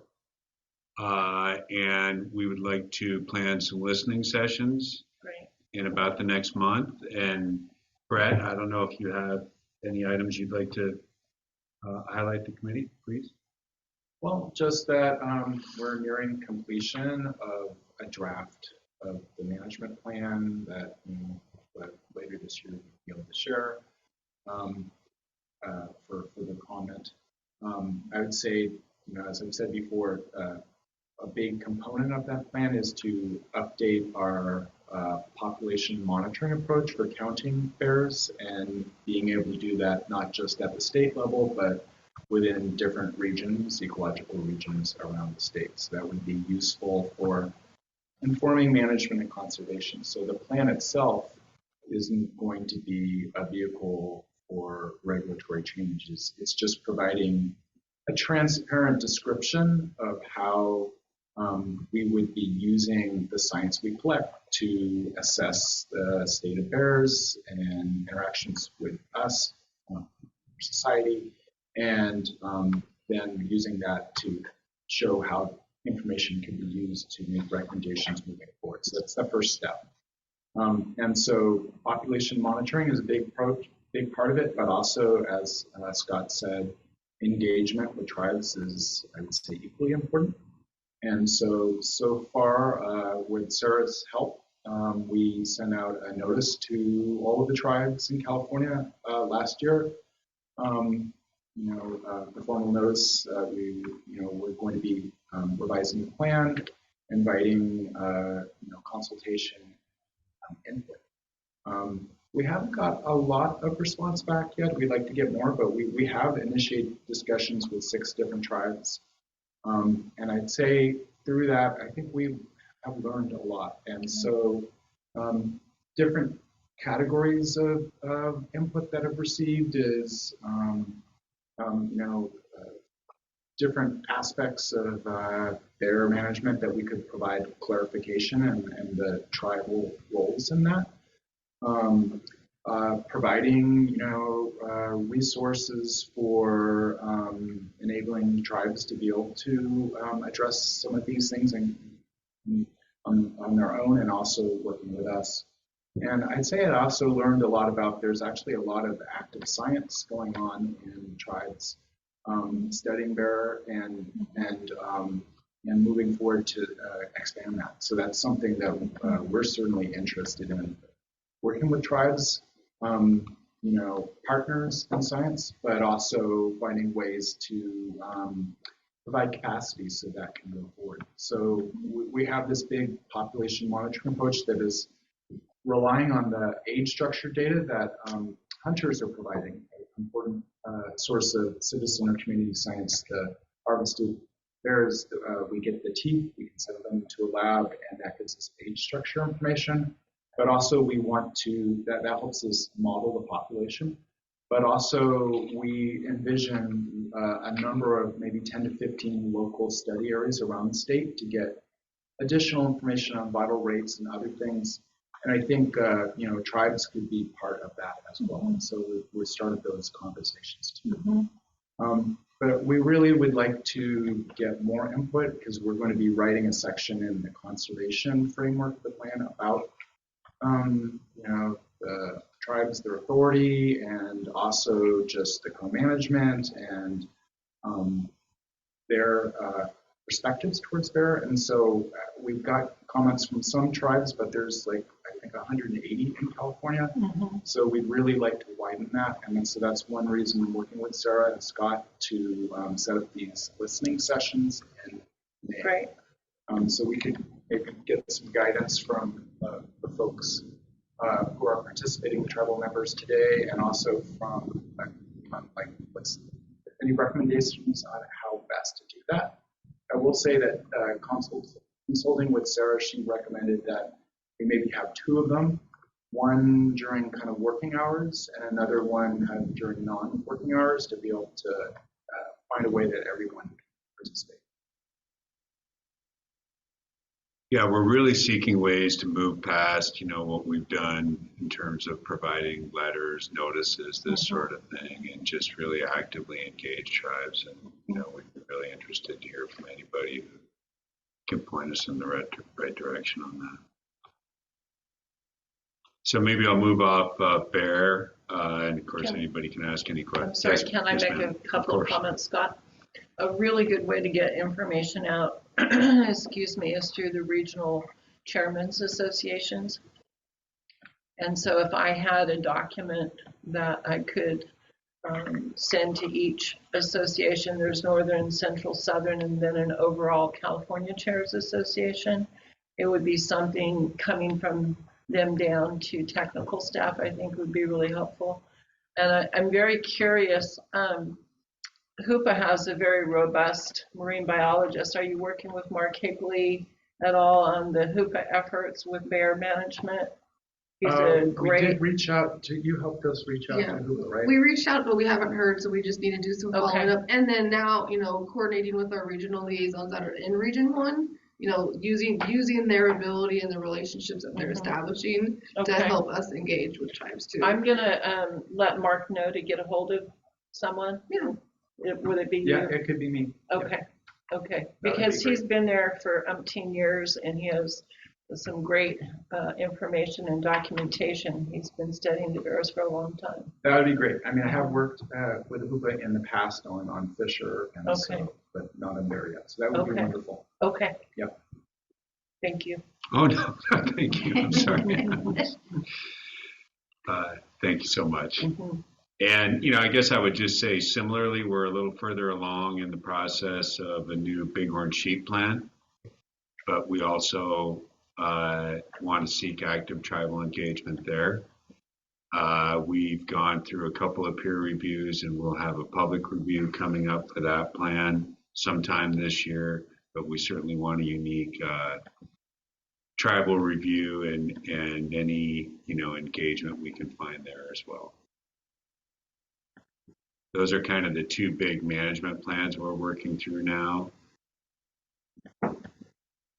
And a couple other items I'd like to point out. We're going to be sending out a letter on an upcoming rulemaking for awareness on chronic wasting disease that we've had a couple of discussions with the Wildlife Resources Committee, so look for that coming out. Also, tomorrow the commission will be receiving the department's petition evaluation for sage grouse. You won't be hearing us present that until June, but that is one that has had a history, particularly in the Eastern Sierra with tribes, and really has a long history in working on the conservation of sage grouse. And we've held a couple of tribal ecological knowledge summits there as well. So just really want that on people's radar. And then the final item I had on here is in our wildfire initiative, and I need to switch to another document, and I think Sarah's going to help me with this one in her transitional role. We won't be shy to call on Sarah in her new role too, with the familiarity we have. But, seriously, we've been in discussion with the Southwestern Climate Science Alliance and Chico State and others regarding some possible tribal-focused projects on department lands, including reintroducing cultural burns. Do you have anything you want to add to that? So one of the contracts has been approved is in the San Diego area with the Climate Science Alliance. And there's some components with that contract. There's going to be a plant propagation and restoration training that for tribes on department lands. And so we're excited to get that moving and hopefully help staff and tribes, with plant propagation and restoration. Another piece of that contract is the creation of educational materials. They do climate trunks for kids. And so this one, the focus is going to be fire. And the Climate Science Alliance has a tribal advisory committee that they use with the San Diego tribes in the area, and so they will be utilizing that advisory group in collaboration with these projects. And so, we're really excited about that partnership with them. And then the third piece of that contract is a gathering that will focus on promoting the understanding of tribal fire stewardship, cultural burning, and regional climate impacts and solutions such as restoring fire, adaptive ecosystems. And so this first part of this project, or the first phase, there's going to be a lot of knowledge exchange with tribal members, tribal groups, CDFW land managers. It'd be on land, CDFW land, and just building that partnership and seeing how, with this training and the gatherings, how it could be implemented across the state, knowing that there, the different ecosystems across the state, but it could help develop some training materials or some guidance on how we can slowly start seeing how we can do that across the board. And so I think actually they have their kickoff meeting, it just started. So 3 o'clock. So excited to see that move forward. Awesome, Sarah. Are you working with Karuk at all on any fire? We haven't. We've been looking for pilot project areas. We don't want to go too far since it's pretty new for the department. And so right now we're looking at maybe a Central California near Sacramento as maybe a pilot project, just to see. We don't know what the process is. We don't know the permitting. We need to work out all those details before we can really implement it, in further locations. But we're looking in the Sacramento area right now on one of our lands. Okay. Bill Tripp is a good contact at the Karuk tribe. Okay. For their environmental department. I can say that we're in a sustained discussion with the Karuk and Bill and Emilio about elk management, and of course they've discussed the ancestral burns that they're interested in. So at least we're having that conversation. You're having those conversations. Yes. Great. You're busy. So we need to get that position. Thank you. Thank you. Thank you. Okay. Any questions for Scott? This is Amanda O'Connell. I have a comment slash, I guess, kind of a question. For that the wildfire initiative, and the cultural fire and facilitating cultural burns on department lands, and then the gathering. Also, I would suggest maybe checking in with California Indian Basket Weavers Association. I know that, I sit on that association as a board member, and we are also always, advocating for cultural burns, in general for cultural fire, but especially for the promotion of basketry materials. And that's throughout California, from, north all the way down to the south. And we have board members from every area in California. And so it would be really great if we can get involved in that somehow, potentially. So just wanted to throw that out there. Thank you. That's a great idea, Amanda. Really good. And we can contact you for more information and contact information. Yes. Right. Okay, yeah, no, that's a great suggestion. I think SEBA is a good organization. Thank you. Okay. Well, then next on our agenda is the Marine Region update. Dr. Craig Schumann, you can unmute yourself.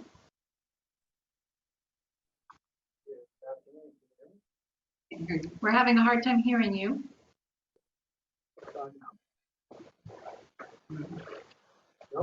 We can see you. Well, it's almost like you muffled. It's like you've got something over the microphone.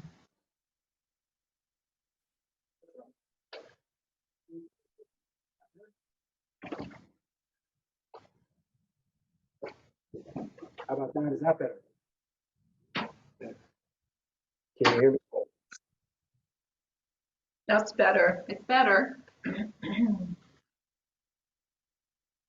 All right, let me try this. Oh, way better. There we Yay. go. That's better? Yes, yeah. Much better. Okay, we'll stick with that. Let me try to turn the camera back on and see if that does not mess it up. What? Can you still hear me? When you get close. Yeah, when you get close like that, yes. All right, I'm gonna get right next to my computer. There. Well, the good news is our CALP update is in writing. Yes. In your binder. So there's nothing to say there. Good afternoon, Craig Schumann, Marine Region Manager, Fish and Wildlife. CALP update is in your binder. And then just a very brief abalone update. In December, the commission recommended the department shift its focus from the development of a red abalone fishery management plan to the development of a recovery plan. Tribal input will be critical to the development of this recovery plan, and we will be reaching out to California tribes and tribal communities in the near term to invite early input as we develop the tribal and stakeholder engagement process for this effort. We are in the initial stages of developing a timeline and process for this engagement, and welcome any guidance from the committee to help ensure tribal voices are included and well represented in the development of the draft abalone recovery plan.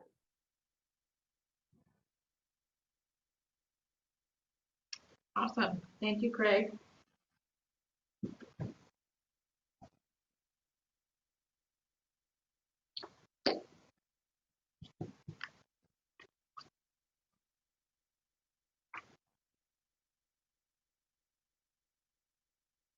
Craig, I was waiting for you to say something else. I'm sorry. Was that? No, that was it. Okay. Well, that's very exciting. Thank you for your work on that.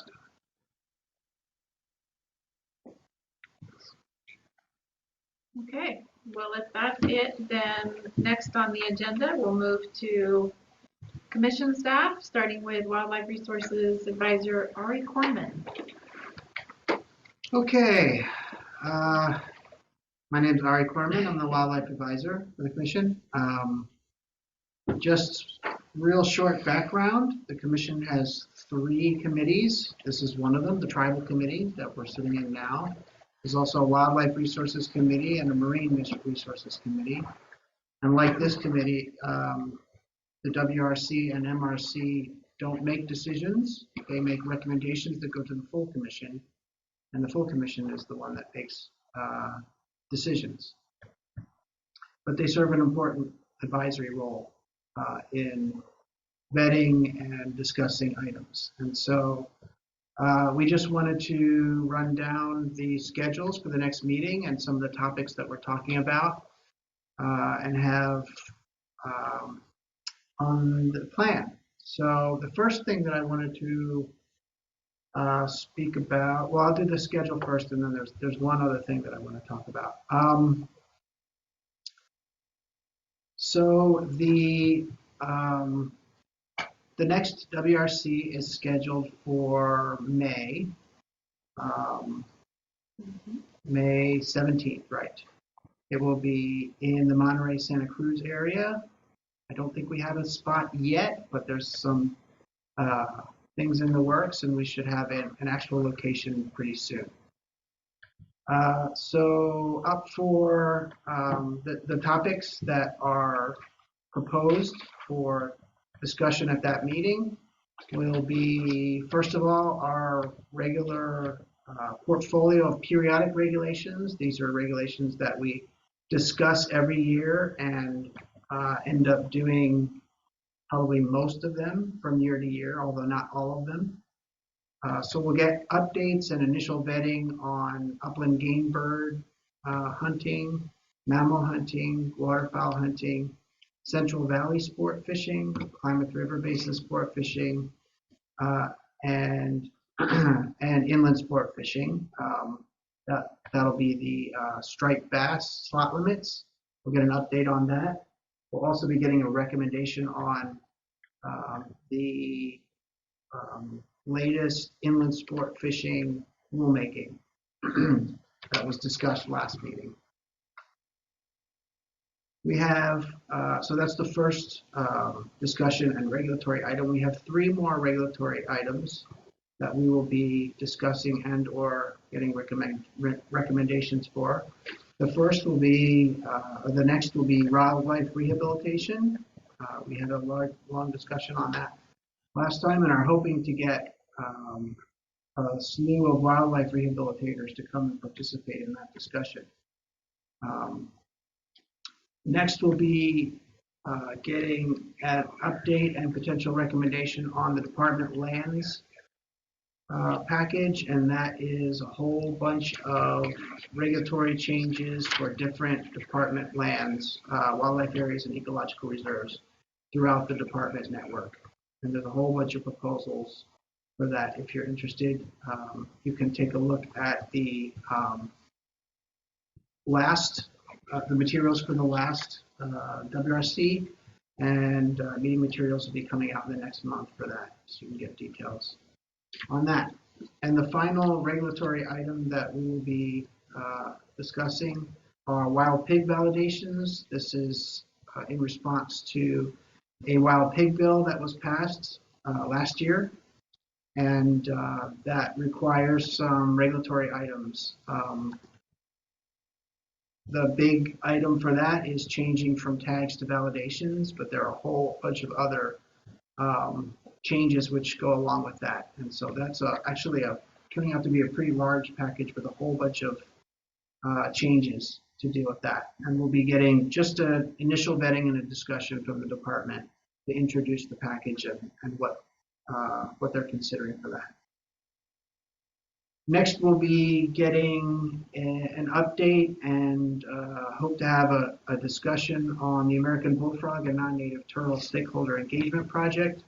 We've been engaging with the department on that, and so we'll hear from the department on their progress and some of the conversations that they've been having, and hope to have a discussion with stakeholders and the public on that in anticipation of a recommendation at the September meeting. We had originally thought that we might have a recommendation in May, but it's increasingly looking like It's just going to be a discussion with a recommendation in September.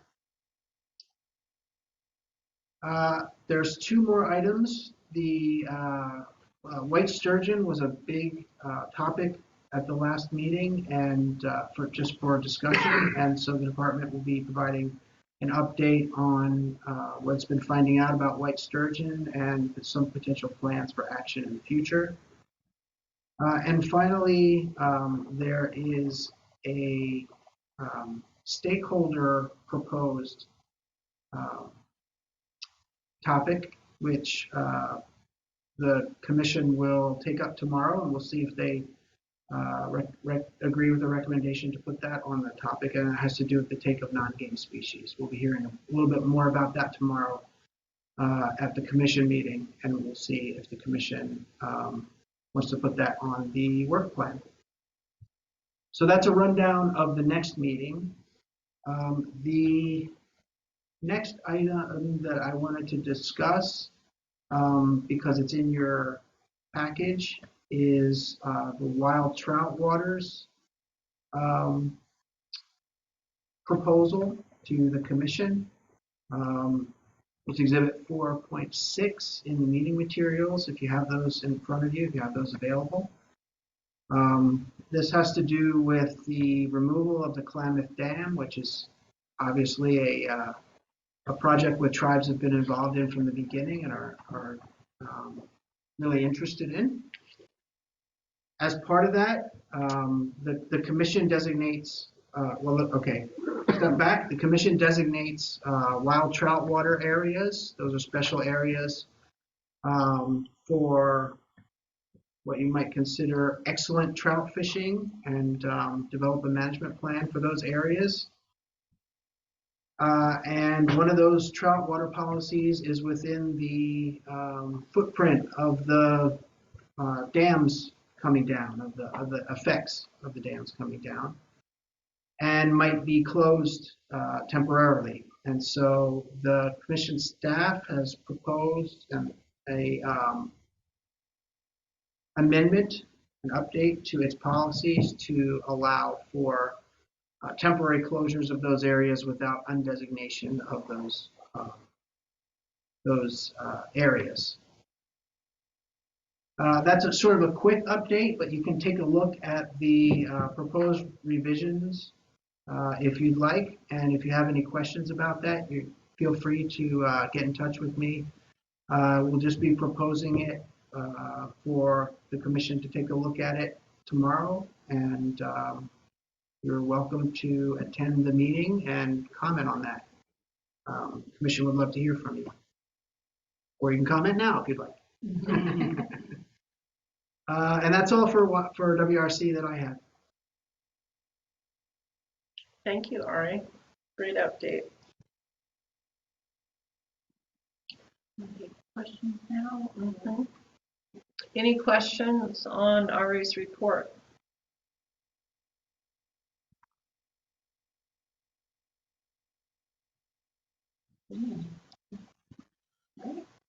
Then we will move on to Marine Resources Committee, and Susan Ashcraft, our Marine Advisor, will lead that presentation.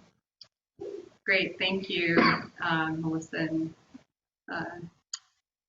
Chair Councilor Carmison, and I'm Susan Ashcraft, the Marine Advisor at the Commission, and I think we have I want to start with also providing you with an update on the Marine Resources Committee.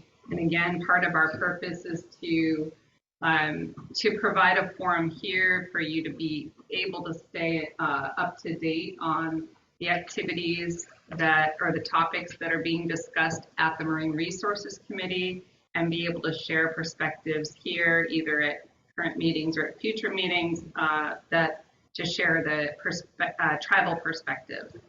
So on the screen and in front of and in the meeting materials is a copy of the Marine Resources Committee's current work plan. And the most recent meeting was held March 16th, and I just want to note that was a 2-day meeting, and The first day was before the Decadal Management Review Forum that you heard about earlier, and the other was the day after. So the middle column on the dates has little X's next to those that were discussed and R next to those that they expected a recommendation. And I just want to, there's two of these topics that we're going to touch on specifically as part of this update that are listed in the agenda. So I'll skip over those for now, but in March, the Commission talked about a current evaluation of bycatch in the California halibut commercial fishery. And that bycatch evaluation is to take a look at the bycatch being caught with trawl. We were at a point where we were talking about set gill net gear and what kinds of unintended catch is being caught by that gear type, to see if management net measures are necessary to reduce the bycatch levels. The department gave a presentation at the meeting. The committee did not put forward a recommendation. They continued that discussion to July, so they expect to be able to review updated information from the department at the July MRC meeting and give a recommendation. There was also an agenda topic dedicated to kelp, and we heard one comment this morning, at least one comment focused on the decline of kelp in the North Coast. The department gave a presentation on kelp recovery and tracking kelp restoration and recovery efforts, and also their update on how the planning process for developing a kelp recovery and management plan, KRMP it says here. So that kelp recovery and management plan, they provided a timeline. It's going to be a very involved process, and with tribal engagement and participation and input. So that was an update and discussion at the MRC. The Marine Protected Area Network Decadal Management Review I'll touch on in just a moment, but that was a core discussion with a recommendation. There was also regulations related to commercial harvest of Pacific herring using a type of net called a Lampara net in Humboldt Bay, and that's proposed to be authorized just in Humboldt Bay. And then under marine aquaculture, there was also a discussion about how the Commission proceeds with considering new applications for state water bottom leases that give the right in ocean waters to use a discrete area for aquaculture purposes. And the Commission has to determine if that's in the public interest to authorize that use for that specific area. So the department, Commission and department staff provided a discussion, and the committee is expecting to move forward a recommendation at the July Marine Resources Committee meeting. I already touched on kelp, and then the last is about a policy for coastal fishing communities, and I'll touch on that in just a moment as well. So that's, again, this table shows different topics, and all of these have been referred to the committee by the full commission. So I do want to turn to two of the topics that were discussed at the MRC that are listed for discussion here. The first is that decadal management review of California's MPA network. And I just want to make sure that I want to catch up those of you that participated. We appreciate that. Those that didn't, I want to make sure to give you a quick recap on updates that have happened since the last tribal committee meeting. And so in January, the department released a comprehensive 10-year report related to how the network of marine protected areas has been functioning and the management program has gone for the last 10 years. It's called California's Marine Protected Area Network Decadal Management Review, or the Review. And it is an first comprehensive 10-year report since the full network, coast-wide network has been in place. And that set the stage for further discussion about the evaluation, about the findings in that evaluation, and guidance for possible adaptive management of the state's MPA management program and MPA network. Adaptive management meaning making adjustments to adapt either how the management program is operating or specific marine protected areas to help enhance how they are achieving the goals of the Marine Life Protection Act. And so I just want to note that report, a link to that report, is available on the Commission's and the Department's website. And also, I also want to flag that a key part of that report or that review is those recommendations for possible adaptive management actions. The department prepared a table, and that table is an exhibit in the meeting materials, and those were 28 high-level recommendations and actions that the department identified to prioritize for the next decade of this 10-year cycle of review. And so that's in your materials. And I do want to note that the first 3 of those 28 recommendations were recommendations provided directly by tribes. And they were provided by tribes through a report that was delivered to the Department of Fish and Wildlife to inform this review. And that report, delivered by tribes, tribal representatives, is an appendix in that report, and it's Appendix C. So, and please don't hesitate to get in touch with Melissa or me about how to easily locate this information in the appendices. But there is the links are available on the Commission and Department website. So those first 3 that are from tribal input include improve state agencies' tribal engagement and relationship building efforts, create a clear pathway to tribal MPA management, and build tribal capacity to participate in MPA management activities. So on to fast forward to March. On March 15th, as you heard, there was a forum, and the forum had active and very high level of tribal involvement. And during that day, I'm looking for my other document. There's a lot open.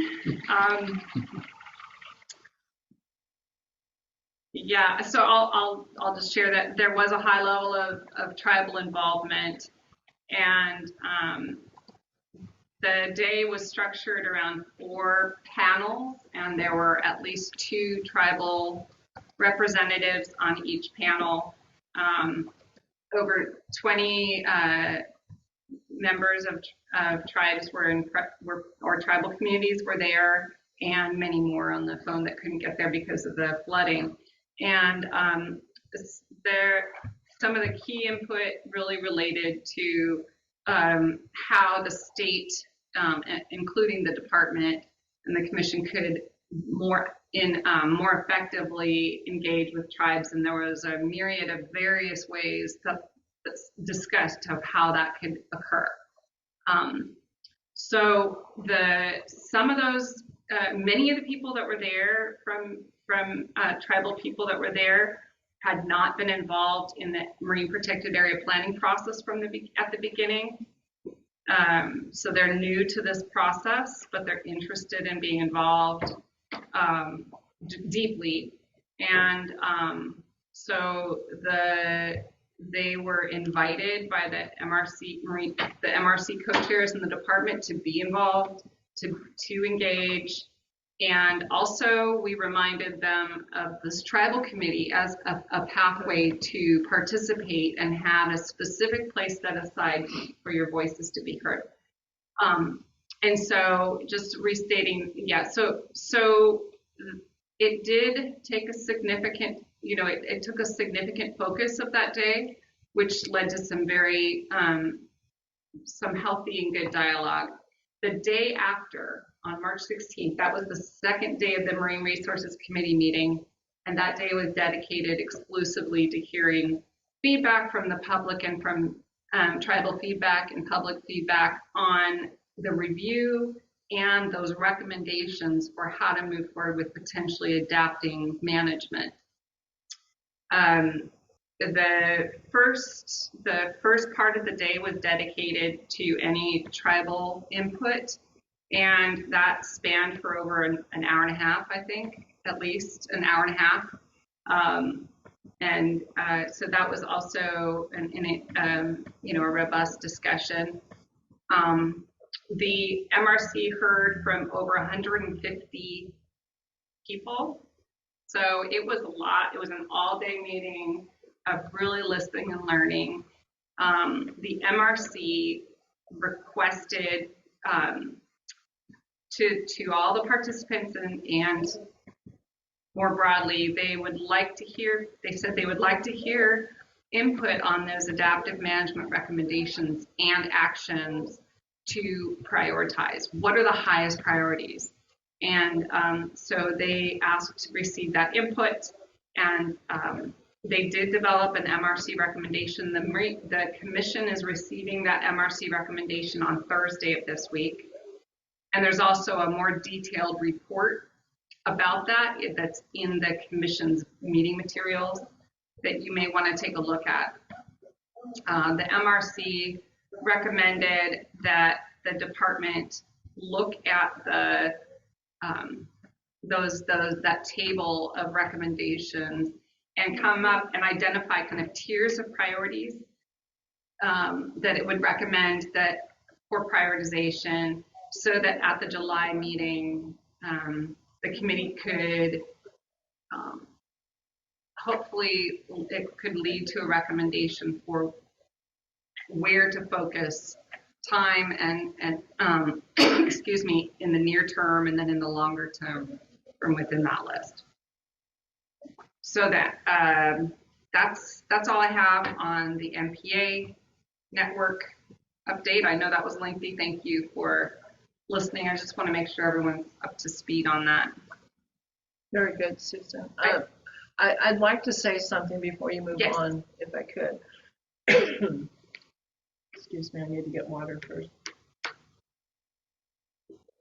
For our tribal partners online, I just want to reiterate some of the things that Susan has just said and Chief Bess had said earlier. It is about communication, open lines of communication and listening, and not assuming that everybody knows everything. Personally, I got involved with MLPA, and for those of you that have heard me say this over and over again, I apologize, but I have been involved with the Northern California Marine Life Protection Act stakeholders group. That is where I started in the beginning. And I believe that was 2011, 2012, where we first got involved, and the tribes in Northern California really were upset and concerned because the effort was moving forward without a tribal voice, without the tribal planning, without the tribal input. And we worked very hard to come up with a unified proposal in Northern California where the fishermen, the tribes, the environmental organizations, the NGOs, we all agreed on one proposal for the marine protected areas. And as a result of that, tribes were able to get their names on specific MPAs. We were at the end of the process, and we had heard previously from other regions that it was tribal voices were not being heard. And so we got integrally involved. And hearing about the dialogue that happened at the decadal management review, it took me back to those times. It took me back to the process that we had gone through 10 years earlier, which indicates that there are folks that have not been involved, that have not received information, or didn't know that there was information they needed to be aware of. And so I just wanted to reiterate what Susan said. We want to share this information. We want your input. We want your feedback. And this tribal committee is the exact right place to bring those concerns and those questions to. So I wanted to reiterate that. And as Susan said, reach out to her, Melissa, myself, anyone, Sarah from the department. We have amazing work that has been accomplished. There's more work to be done. We would love your input on those recommendations and how to prioritize in the future. So I just wanted to go back to the past for a minute and bring that forward.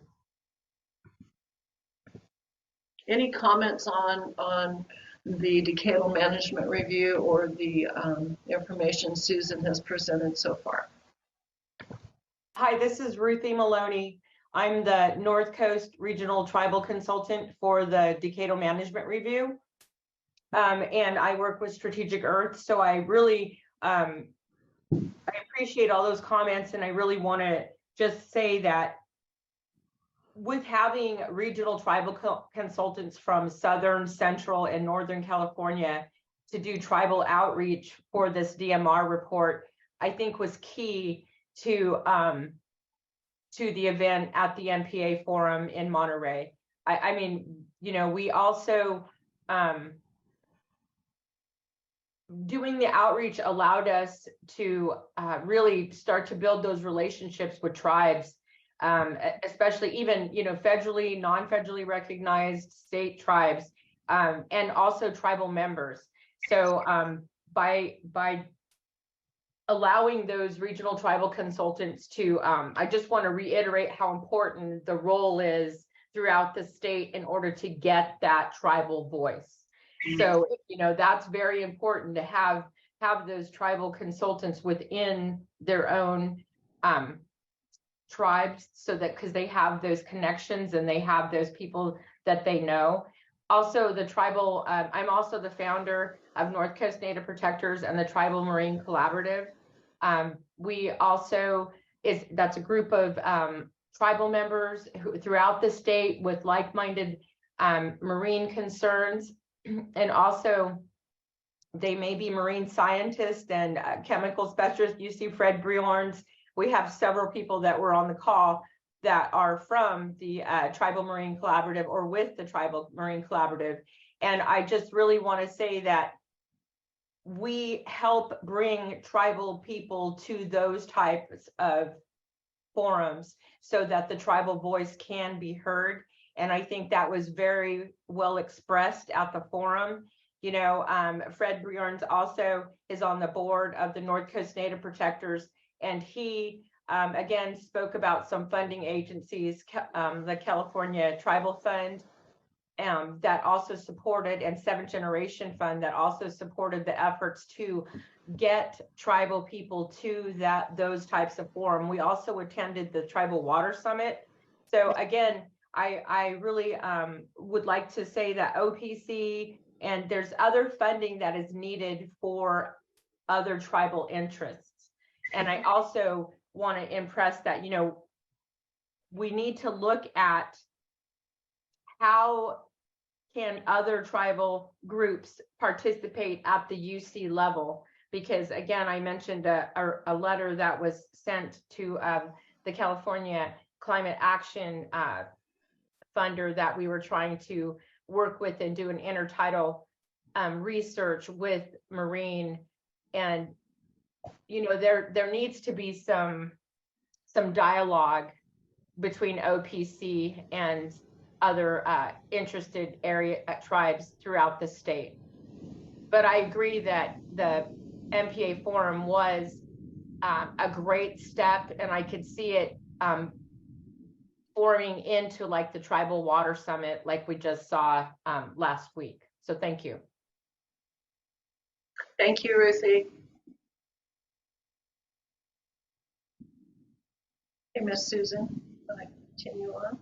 Sure, thank you. Sure. I have one last thing to note, that another outcome from the March MRC meeting from the first day was moving forward a potential coastal fishing communities policy to the commission. So at several meetings, tribal committee meetings over the last couple of years, we've provided updates and asked for input on how a commission policy on coastal fishing communities, which involves a broad array, including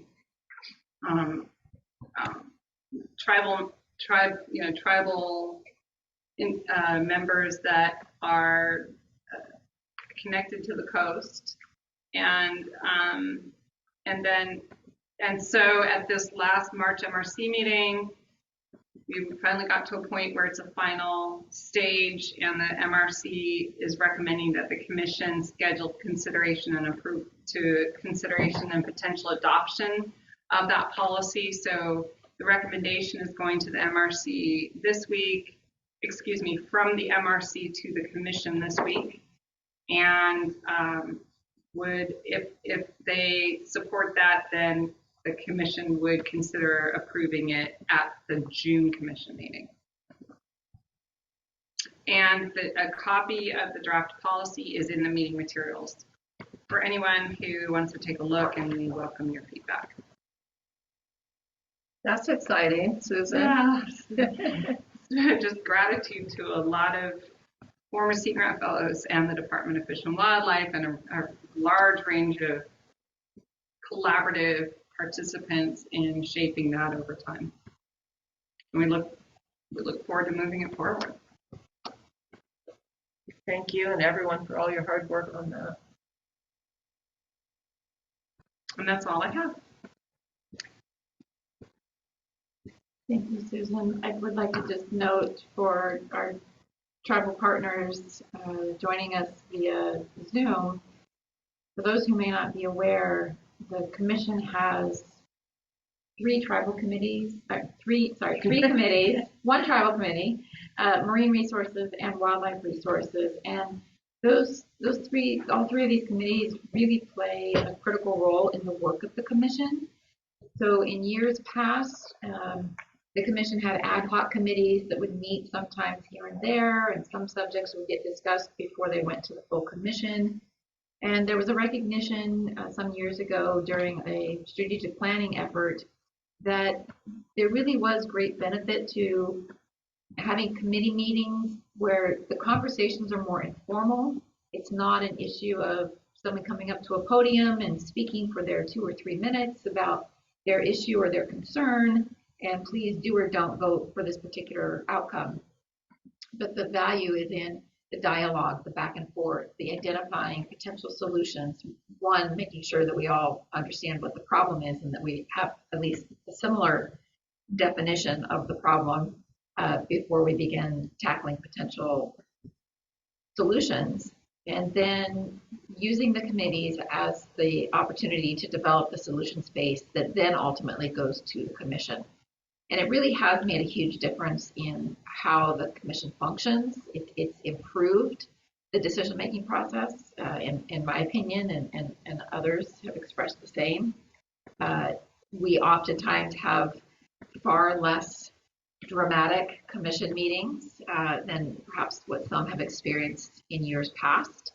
And in large part because a lot of that work that is done hand in hand with stakeholders, government agency partners, tribal governments, et cetera, leading up to that work.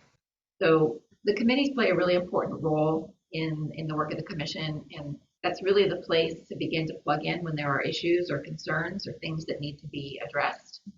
That's the best place to plug in and get those issues on the radar and a conversation started, because ultimately it'll move through the committees into the commission decision phase. So just wanted to emphasize that. Thank you, Melissa. Very good emphasis. Exactly what we want is for tribal partners, tribal governments, everyone to bring their issues forward so we can talk about them and help find solutions.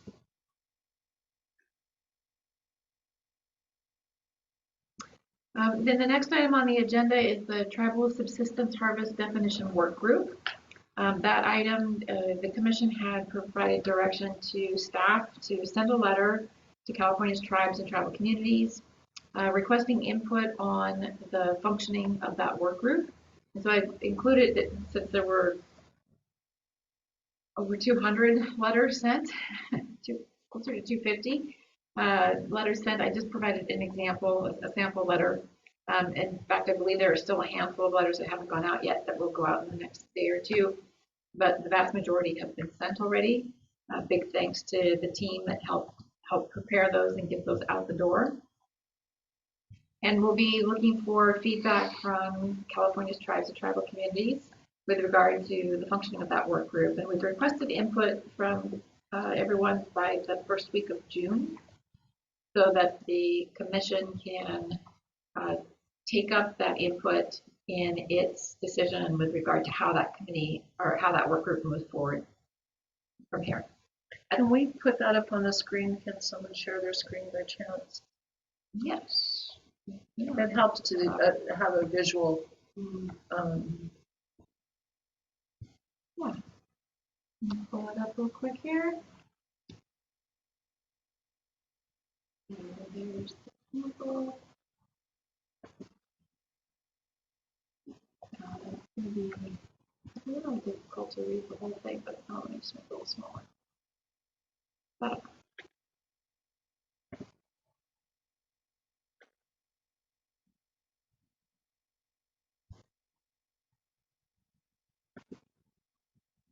okay, so that should pop up on people's screens in just a moment. Great.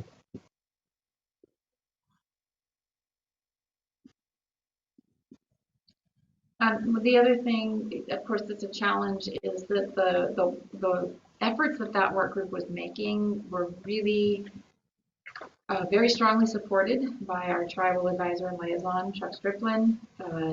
He put a lot of time and energy into helping develop products. Without his presence, obviously, we're a little strapped with regard to being able to support that work group. And so the work group really is on hold until we can refill that position and bring someone in who can, again, provide that strong support to the work group.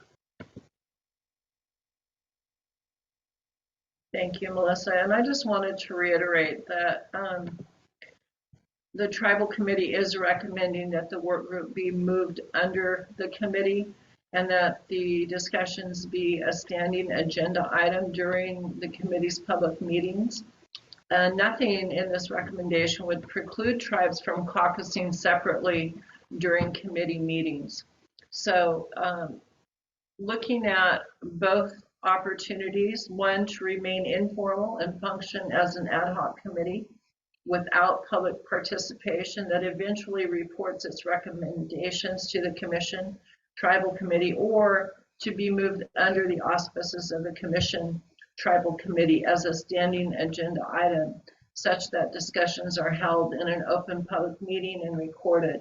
The meetings are recapped during commission meetings and tribes are afforded an opportunity to caucus during the meeting. So we really do welcome your response in whatever form is most appropriate and really look forward to hearing your input on that. I will say the definition of the co-management vision and definition were created as part of the tribal committee and the open public meetings, and it worked really well. And it will continue to move forward as tribes decide how they want to enter into those co-management agreements, and it will ultimately end up in legislation.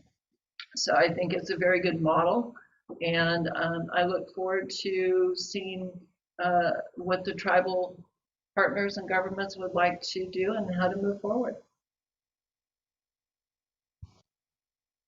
And thank you for the heavy lift on getting the letter out to Melissa and her team. Yeah, Kenzie and David Howard have just been fabulous in helping it. It ended up being a much, because they were personalized. These were not just a Dear Tribal Leader, you know, slapping a bunch of labels on envelopes sort of thing. It really was directed to individuals and to their staff. And so each letter was personalized not only to the individual leader, but also to individual staff within their organization. It was a little bit of an undertaking. That's great.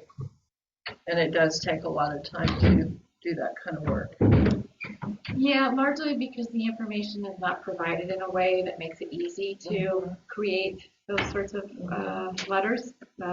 But you know, we've been working on that and working on making modifications and improvements to it over time. And I really appreciate that the Native American Heritage Commission has been receptive to the suggestions, because it really has made a difference. Well, hopefully continue down that path. So this went to federally recognized tribes, state recognized tribes. Is that correct? All tribes in California. All tribes in California. Excellent. Thank you. You're very welcome. All right, so unless there are any comments on that from folks online? Any questions or comments?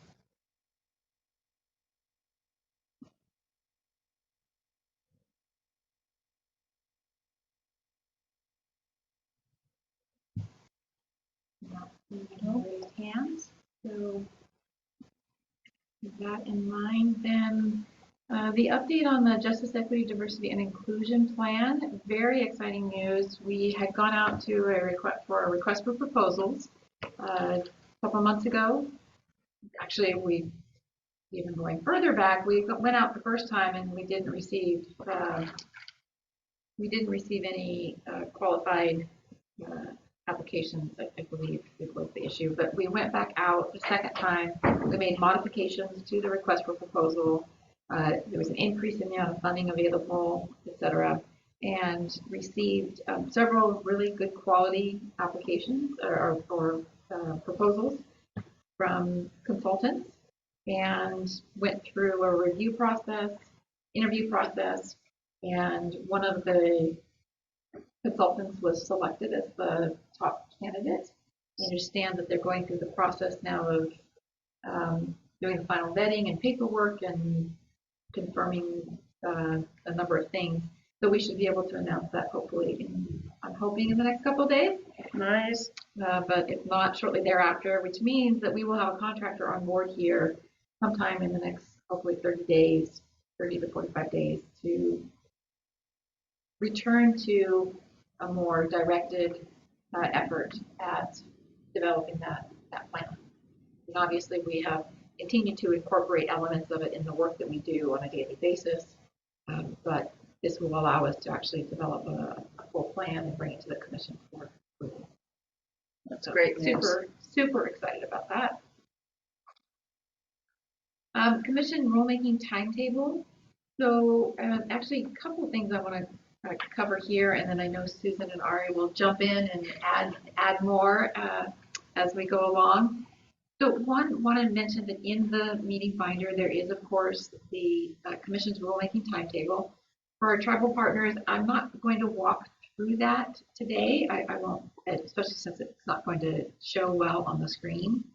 But just know that if you're tracking the work of the Commission directly, as opposed to the work of the committees, that's a really important document for identifying what specific rulemaking the Commission is currently undertaking, which is the top half of the list, and what it is expected to undertake in the future, which is the list at the bottom. It's called TBD because it doesn't have specific dates associated yet with the particular actions that the Commission has already committed to, but has not yet begun undertaking.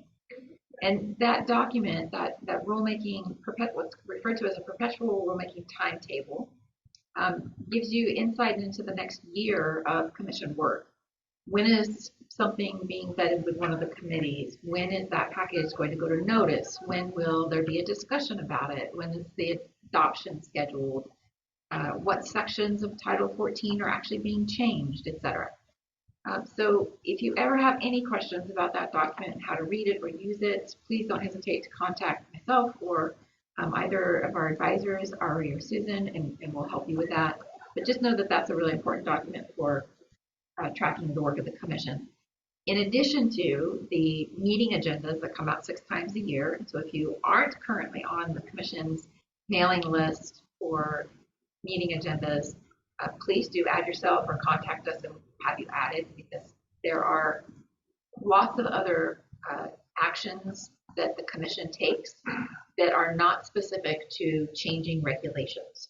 So we have, as others here have mentioned, things like aquaculture leases or policies, etc., that would never show up on that rulemaking timetable, but are a significant portion of the commission's workload.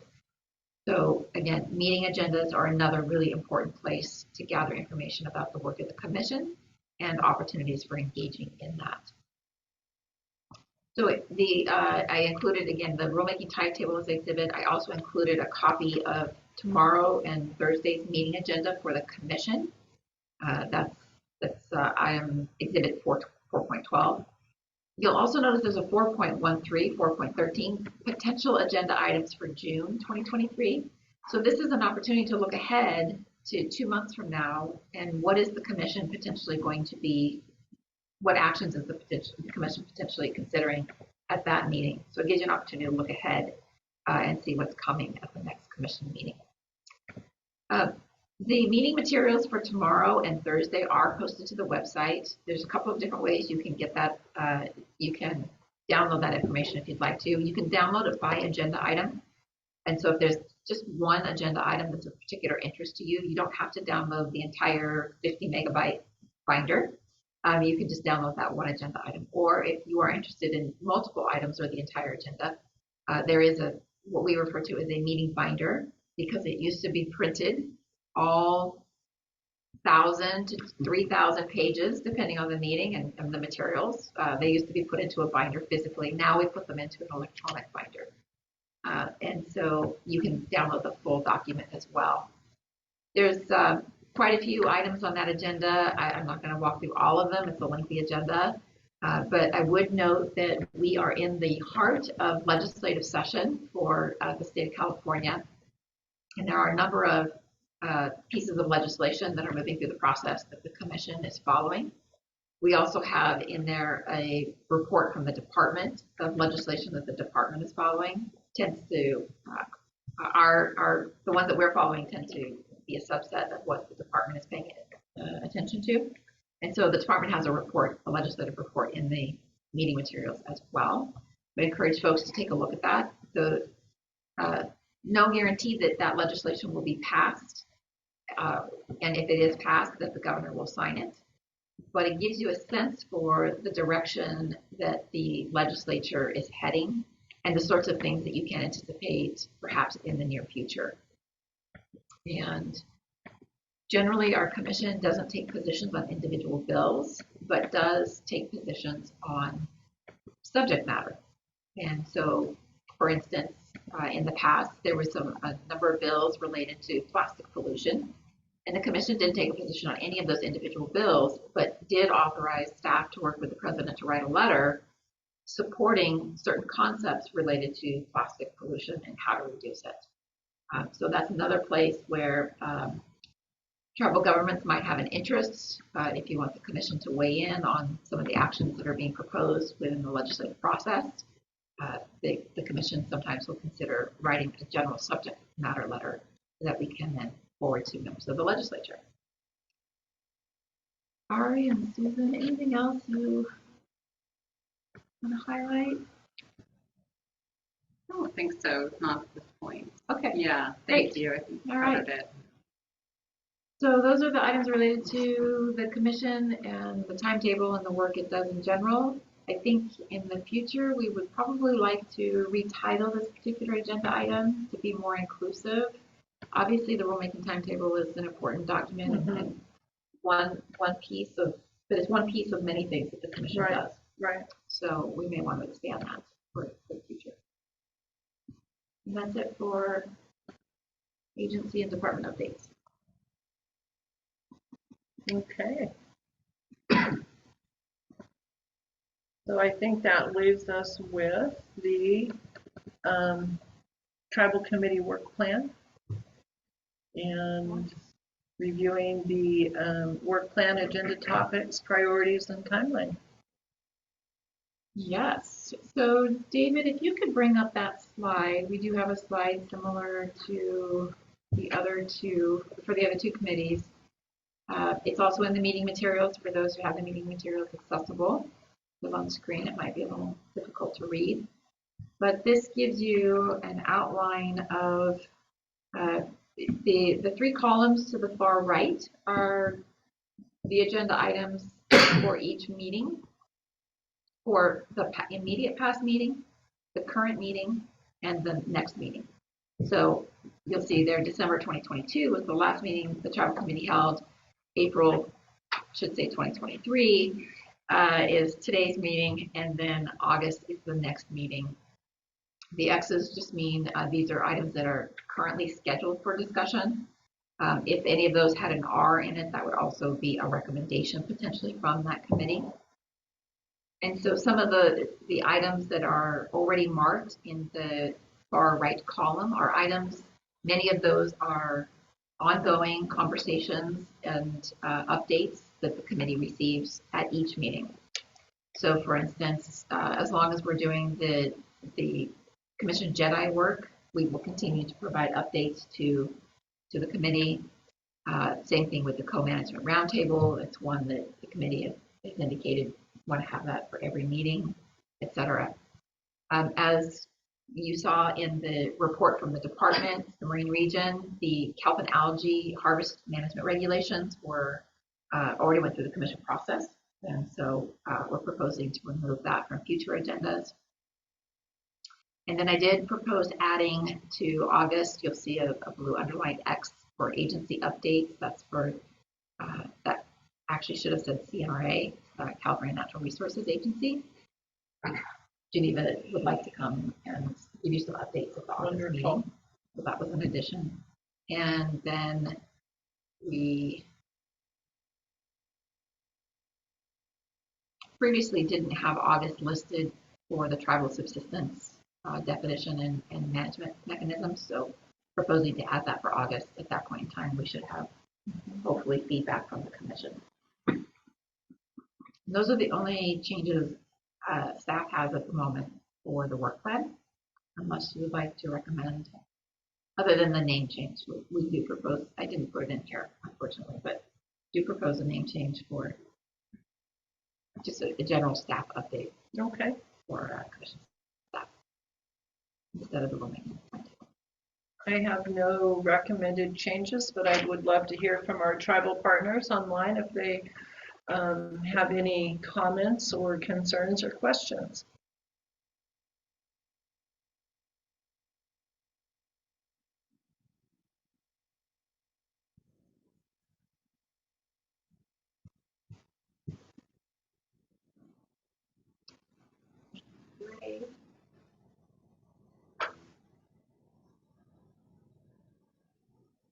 I want to apologize to everyone online. Normally, I start the meetings off with going through and doing introductions, and we didn't do that with the online folks today. So if you would do me a favor, if you are representing a tribe, would you please put your name and your tribal affiliation and email address in the chat? That would be wonderful. We would love to get your email address on our list and make sure you're getting all of the information that we're sending out. They can't use the chat.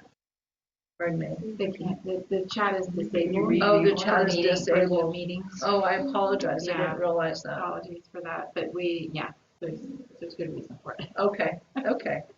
My apologies. That's all right. And so what might be helpful is if folks could either send you or me an email with I know some, like Ruthie, obviously we have your email address. Right. pretty sure we have Wyatt's email address, but I mean, if there's folks who we potentially Right. don't have, that would be great. And also, if when you do contact us, if you're not currently on our mailing list and would like to be, we'd love to get you added to make sure that you are receiving the most current and recent information.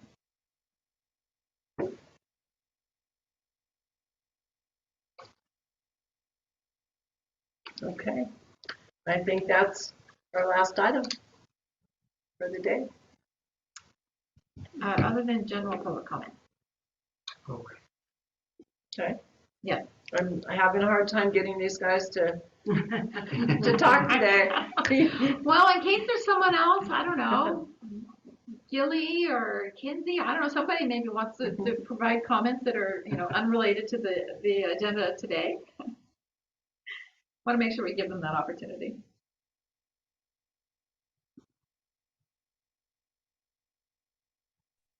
Nothing here, but it's great to see you all. Thank you. Thank you. Thanks, Gilly. Thanks so much. Fred has his hand. So does Wyatt. Okay. Why don't you go ahead, Fred? Hi, thank you for this opportunity to speak. I wanted to make two comments. One first on the bears at our place. I want to share that, just let you know that I'm a bear doctor at Big Valley. And I want to let you know that there's a clan of bear doctors. There's 60 of them throughout the state of California, consisting of all different tribes throughout the state. And the old ways that we do and go about, those ways go all the way to Texas. I was just out in San Antonio with the Lipan Apache and their bear doctor ways and our ways and how we commingle, very old. And those bears, they want to show themselves to you, but they're afraid, because if you look at the state seal, there's the one there, Eureka, his name, and he has a bear. But he was not good to bears. He was very mean. He captured them, made them fight bulls, and killed them for their hides. So they're scared, very scared. And for the bears to come out, that one Eureka needs to come down, and the land and the gold return back to the people, the water, the fish, and the animals. And you will have so many bears, but that's very hard. And to listen now to the water, if in the old ways, if you followed the water north, you could always go back to the lake, Clear Lake. And if you followed the water down to the south, you could always go down to our other peoples down in Tulare Lake, where our tribe, Pomo, we used to intermarriage with those people down there. We still have a lot of family. Chumney, Tachi, Yokuts, they come here to Lodi to harvest sedge root. Those old stories.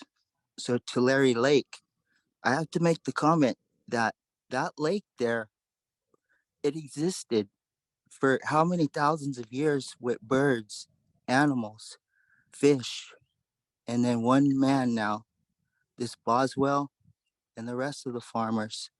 Tribes are not farmers. That is just so foreign to us. And if we want to protect the future generations, we can't try to control Mother Nature.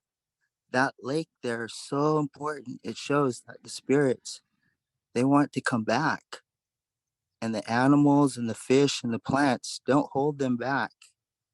Please, let's have a different vision of California. And please, the farmer, they've always hated the tribes for our ways. We hear them how they talk about their family now their farms are being affected. But what about the tribal peoples around Tulare Lake, the Yokuts, Tachi, Wachumni, and many more? Let's think of their families too. So I want to comment that that's not on the agenda. Thank you. Thank you, Fred. Thank you for sharing that. We also have Wyatt Smith. Hey guys, first of all, beautiful words, Fred. Thank you for sharing that. I took the last 2 hours here to write some emails and communicate with Round Valley Indian Tribes Tribal Council and leadership as to see if they had any agenda items they would like to add for the next meeting. And I got one response, and that is a gray wolf update in the state of California, of course. Great, thank you. You bet.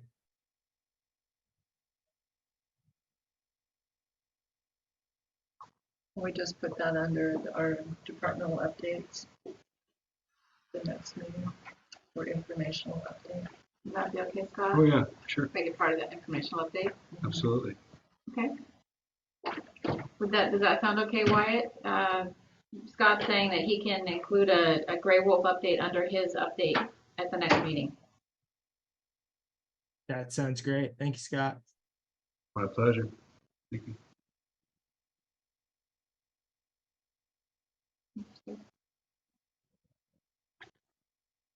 I don't see any other hands raised. Okay. Well, I really appreciate everyone staying on for almost 3 hours, not quite. And it was a good discussion. We look forward to your participation, if possible, at the Fish and Game Commission meeting on April 19th and 20th, Wednesday and Thursday. And just look forward to your continued communication and dialogue, and you're very important to us. Have a wonderful rest of your evening. And then also just to note that the next meeting of the tribal committee is going to be in August. Normally tribal committee meetings are on Tuesdays. In this particular case, the tribal committee meeting is going to be on a Monday, the 21st of August, and it will be held up in Fortuna, beautiful Fortuna, near somebody's home. Mm-hmm. And so if you want to attend an in-person meeting, that would be a great choice. Gorgeous area. So, and then the commission will meet the following 2 days on Tuesday and Wednesday, the 22nd. Will we be meeting at the Riverwalk? Okay, that's a beautiful venue as well. Yes. Great. So please try and attend that August 21st tribal committee meeting if you can.